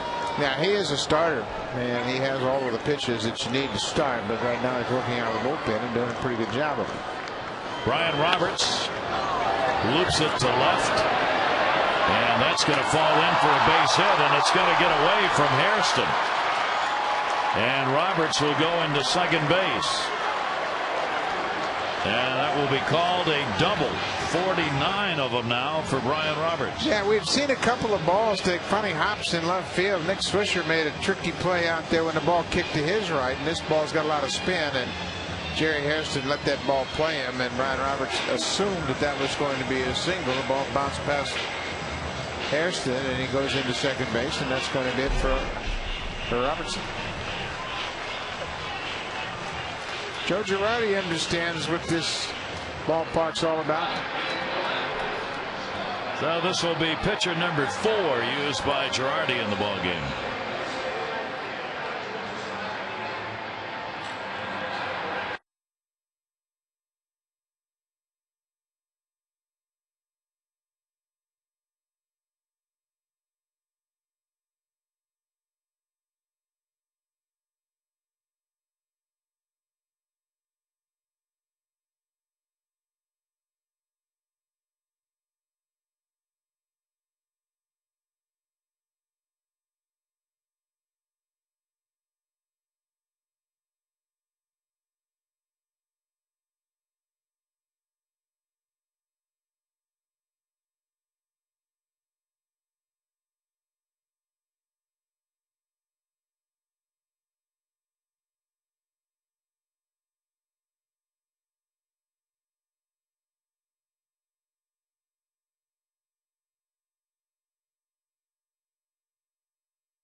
You can see 61 games now he's appeared in. Yeah, he got off to a great start for them, and they're kind of caught up to him a little bit, but he still has 41 strikeouts and just 18 walks, and he is on to try to quiet the bat of Felix P.A. P.A. with a home run in his first at bat has been held hitless since. Orioles have Roberts on at second base. Coke, 27-year-old out of California, Yankees last year. He got in just a dozen games. Pitched most of it in the minor leagues last year. Koch comes on now with the Orioles down by 3, 1 away. Hit hard and foul outside of first base. Koch has pitched against the Orioles this year in 7 games. This is the 7th. 7 innings worked. He's given up a couple of runs on 5 hits. 6 strikeouts and 1 walk against the O's.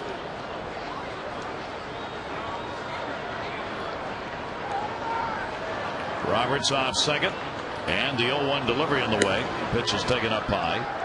1 ball, 1 strike count.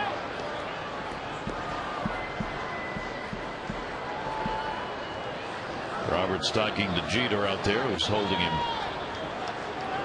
close to the bag.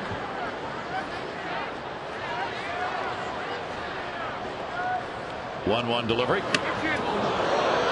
almost got him. I think if PA had headed to first, Angel Hernandez would have given it to him. Yeah, he bailed that right at the end, and that tailing fastball kind of followed him out of the batter's box, but he didn't get hit by it. 2-1 count. Take a look at this last pitch. The fastball inside, a lot of inside movement, and just raises his arms out of the way. He's only had 23 at bats against left-handers. Swung on and missed. Big cut. One is probably up. And a 2-ball, 2-strike count.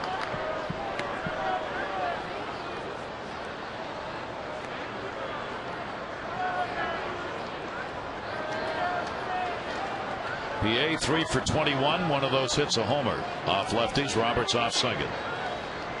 That home run against Mark Burley in Chicago. 2-2 delivery to him. PA will run it foul outside of first base. And the count will stay at 2-2. Brian Bruni worked in last night's game. He came in to start the 9th inning. Walked the first batter he faced. Got his Stewarts to pop up. And then Adam Jones got a base hit to put 2 aboard. And that's when Joe Girardi went down to his bullpen and called upon Mariano Rivera. This could be another ball game for Rivera. 2-ball, 2-strike count. Only 1 down. Cano got a hustle with PA running, but he gets it over there in time. Brian Roberts moves up to third base, 2 down.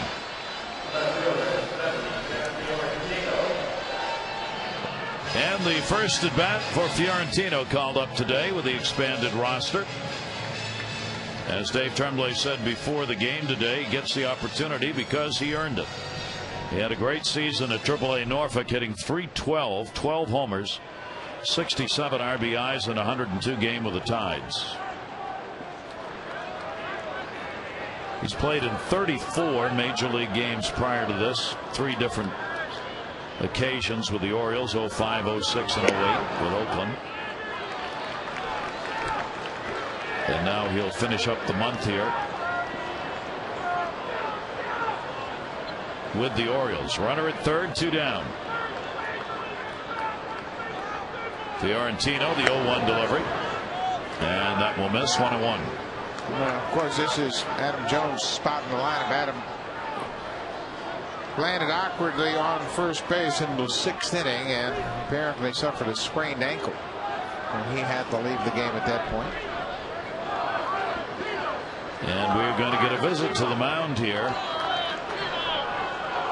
Obviously something that Dave Island wanted to discuss. Yeah, it's an odd time for a visit to the mound. 1-1 pitch. Boy, a short message to Phil Koch.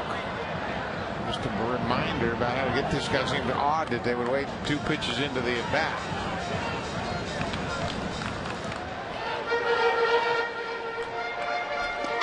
Runner on at third, 2 down. Fiorentino trying to get a base hit and get Brian Roberts home.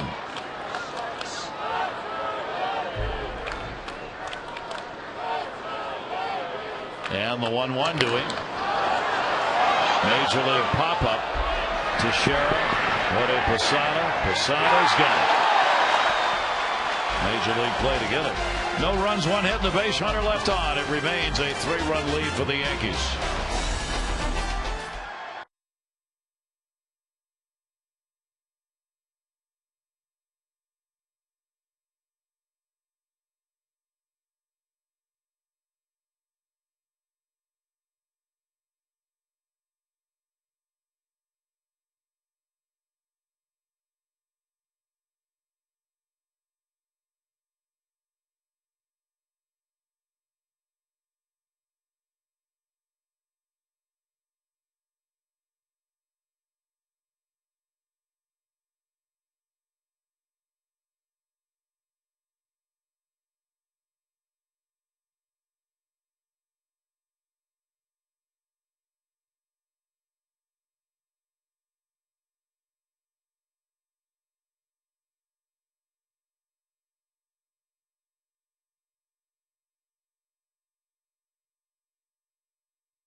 with Buck Martinez and Amber Theo Harris and our great crew here at Camden Yards. Beautiful night. Inner Harbor. Great night. Great day for being outdoors. Clay Meredith will come on to do the pitching. Matt Albers out of there. Albers worked an inning and 2/3 and was able to retire all but one as he gave up a walk and had a strikeout.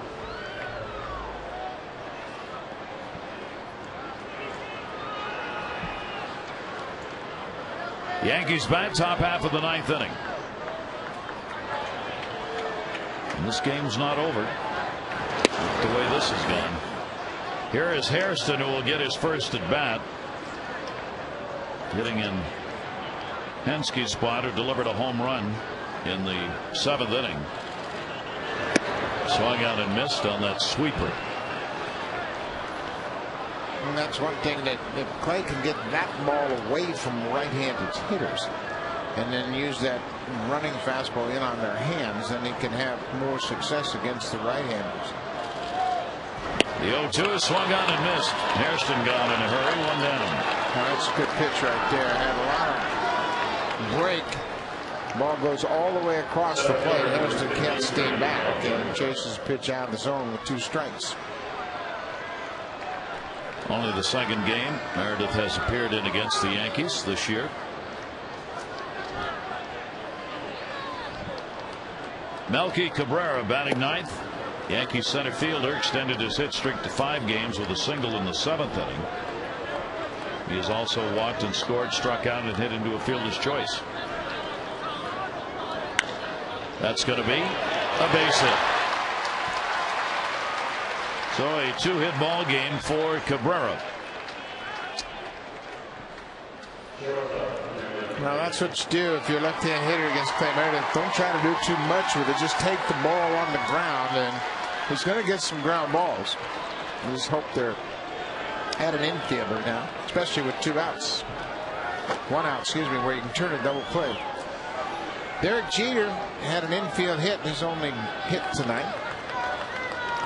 He is the leading hitter against left-handers in the league at .424. He's the only batter in the American League that's got an average over .400 against lefties. Just part of his outstanding year. He's picked up a single, 2 walks, has struck out and grounded out in this ball game. Jeter hitting at .334, good enough for 5th best in the American League, and he's up among the leaders in all kinds of categories. He's had the 3rd most multi-hit games this year. Check swing and a pitch that's going to be away. His road batting average at .342 is the 4th best. Joe Mauer, Ichiro, Jason Bartlett, and Jeter are the top 4 hitters on the road in the American League. Jeter, a chopper to first base. Luke Scott, that's 1. Yes, throw back, not in time. Meredith getting over there. Luke Scott not used to making that play, and as Torres had to make sure he came up with that ball at second base. Yeah, Luke Scott kind of throws a short hopper to Torres. He does a good job of getting to the inside, but you can see he bounces on the backhand side. Torres didn't have much of a chance to get much on the throw. Had to make sure he gets the lead runner at the least here. But Luke cleared the spot, but very tentative with his throw. Bounces it to the 3rd base side of second. Scott making just his 7th start at first base. Johnny Damon, 2 down, a runner on at first. Damon 0 for 4 and a walk. Maybe his last chance to extend the 7-game hit streak he has going. And Damon's going to do it. Little slap shot into left field. 13 hits for the Yankees.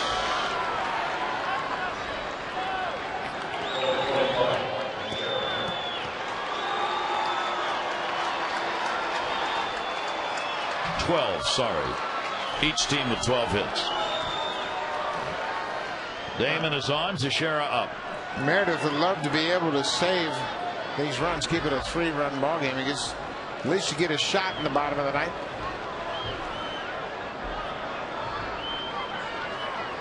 Teixeira does not have a hit in the game either.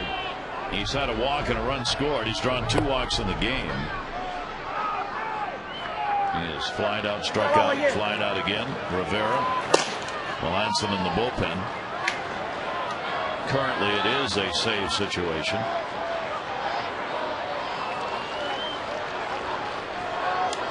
Yankees get another run, and it won't be. In there for a strike, and the count goes to 1-1. We mentioned that Rivera worked in the game last night. He only had 11 appearances in August. And just didn't pitch an awful lot. But Joe Girardi's not too concerned about using him.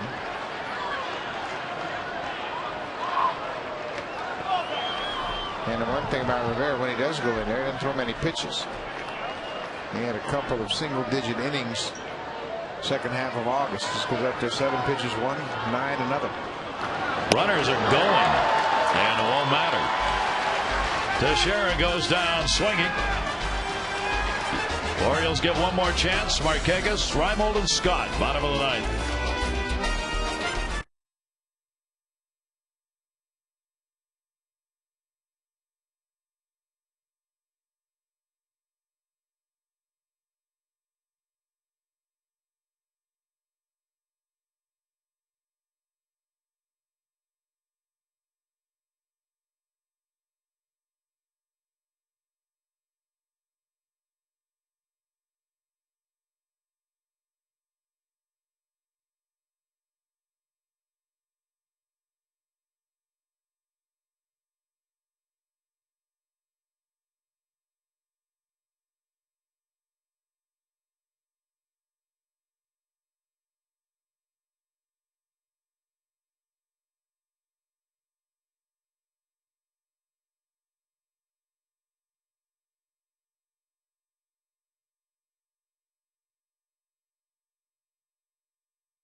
It is indeed Mariano Rivera trying for his 34th straight save.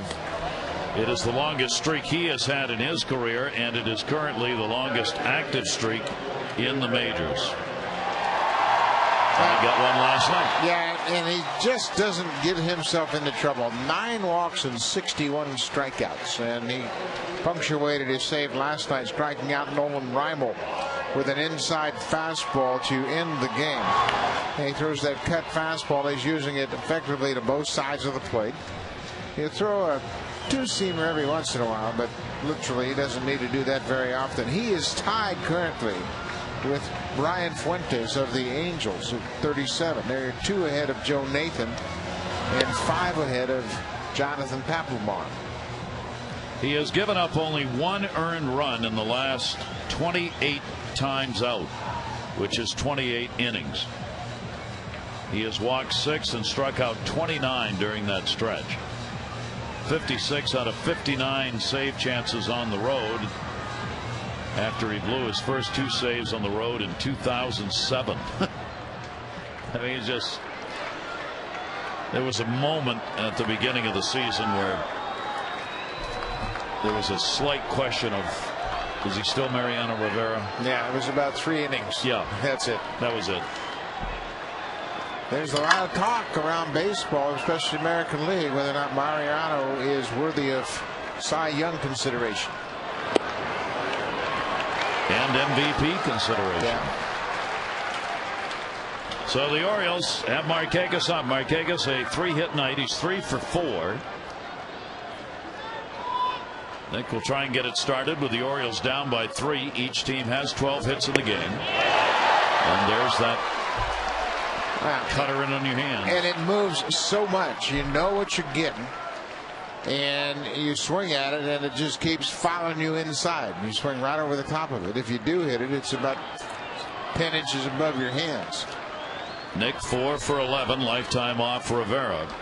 The 0-2 delivery to him and broke his bat. Let me tell you something. It is hard to get in the kitchen of Nick Markakis. His bat's about 32 inches long to begin with, and he stands right on top of the plate, and he's very quick with it. But you can see Posada held the target high, right about as high as his hands, and he put it right there. If anybody deserves to have the job as a spokesperson for a bat company, it ought to be Rivera. He certainly has earned them enough money over the seasons with shattered bats. The 0-2 delivery on the way. Markakis again fights it off. And that ball is inside, but this is why he is so good for so long. Look at the sound delivery. Effortless. The ball just flies out of his hands and has that cutting action on it. And here's a guy that's had Tommy John surgery early in his career. Here's the 0-2 delivery on the way. Had him set up for that pitch away and thought he had it. Doesn't get the call. 1-2. Yeah, Major Hernandez did a good job of really eyeballing this pitch, and it indeed looked like it was off the plate. But what a timely pitch. 1 ball, 2 strike count. 519 saves. He is the all-time leader in the American League, and only Trevor Hoffman at 583 has more than Mariano Rivera.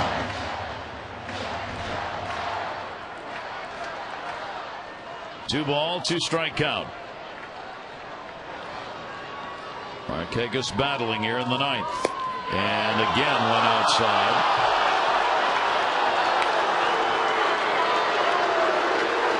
Rivera rarely takes the time to look at an umpire or even worry about a pitch. He just gets it back, keeps on going.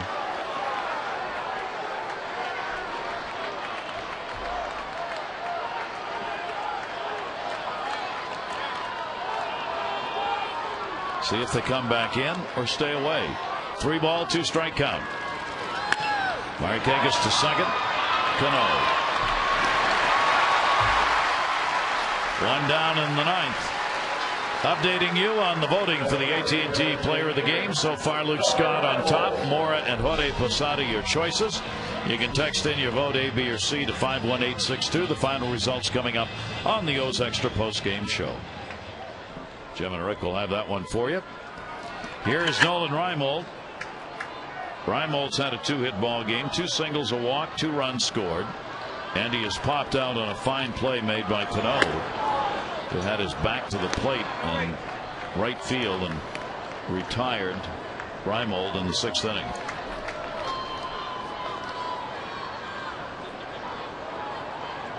One for 3 and a homer off Rivera for the Orioles left fielder, who in this game is the DH. 1 ball, 1 strike count.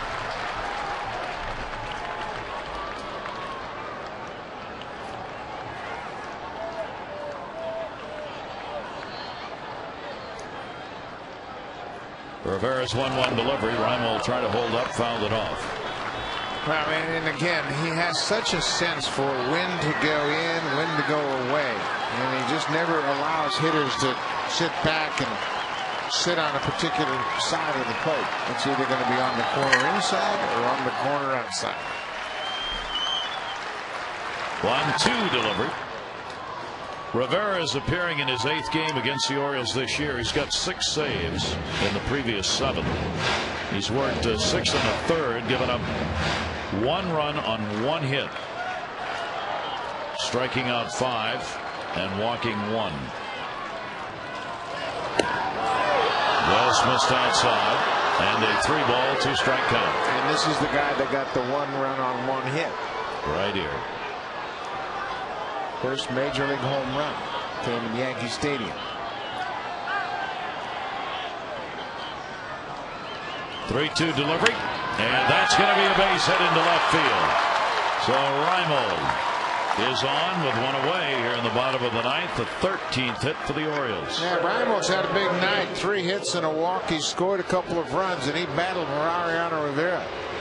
This ball ends up in the middle of the play. It's still got good movement, but Nolan does a great job of getting to it. And look how quickly he uses his hands and gets the barrel out. Big night. So Nolan Reimold is on. That's his 5th 3-hit ball game of the season. Luke Scott is homered. 3 RBI shot, his 21st in the 5th inning. Popped out, walked, and flied out.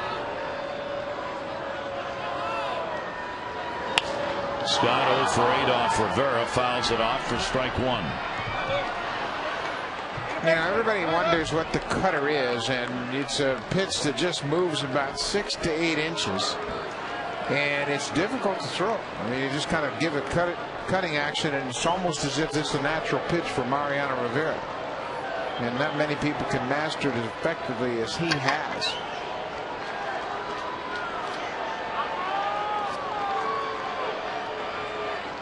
The play behind the runner with the left-hander up at 0-1 delivery is swung on. There it is. Foul tipped 0-2. And it's 92 miles an hour. It's not like it's a normal breaking ball. It's got a chance to catch up to. I mean, you got to make a decision and a commitment to get after it. You see it in your sights. You think you got it barreled up, and then it moves and hits right on the fists. 2-strike count on Luke Scott. Rivera misses for that one, and the count will go to 1-2.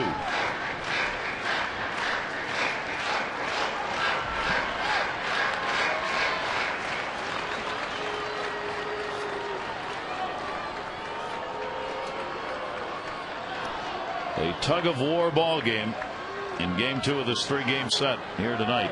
Here's the 1-2 delivery. Scott will take it.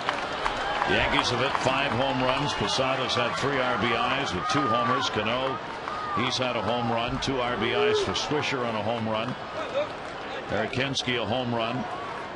Solo shot. Dave Tremblay's teams responded 3 times in the ball game to get back. PA's had a home run.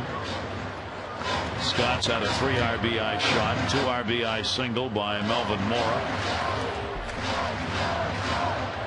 The Yankees got the runs that are the difference in the 7th inning when they picked up 3 runs on 4 hits. 2-2 delivery. Luke Scott. You wonder sometimes how you even get a piece of the bat on that. That one he fouled off his leg. Yeah, man, literally you have to anticipate it out over the plate, and then you start to extend your hands, and the ball runs in hard. And Luke just barely got a piece of it and found it right onto that back foot. Look at the movement right there. It took it maybe right off the kneecap.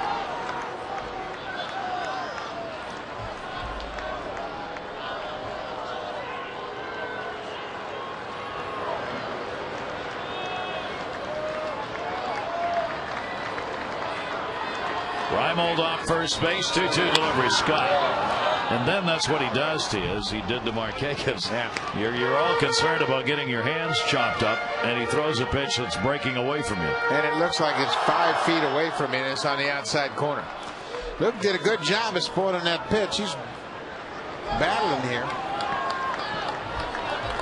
Orioles need to get one more on base to get the potential tying run to the plate here in the bottom of the 9th inning. Mariano Rivera has had to throw 20 pitches. And that's going to be to second base. He may not have to throw anymore. Jeter. This one's in the book. The Yankees win at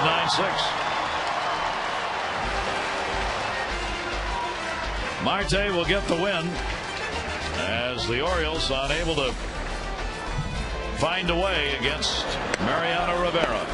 Series finale coming up tomorrow. Jason Birkin on the mound against CC Sabathia.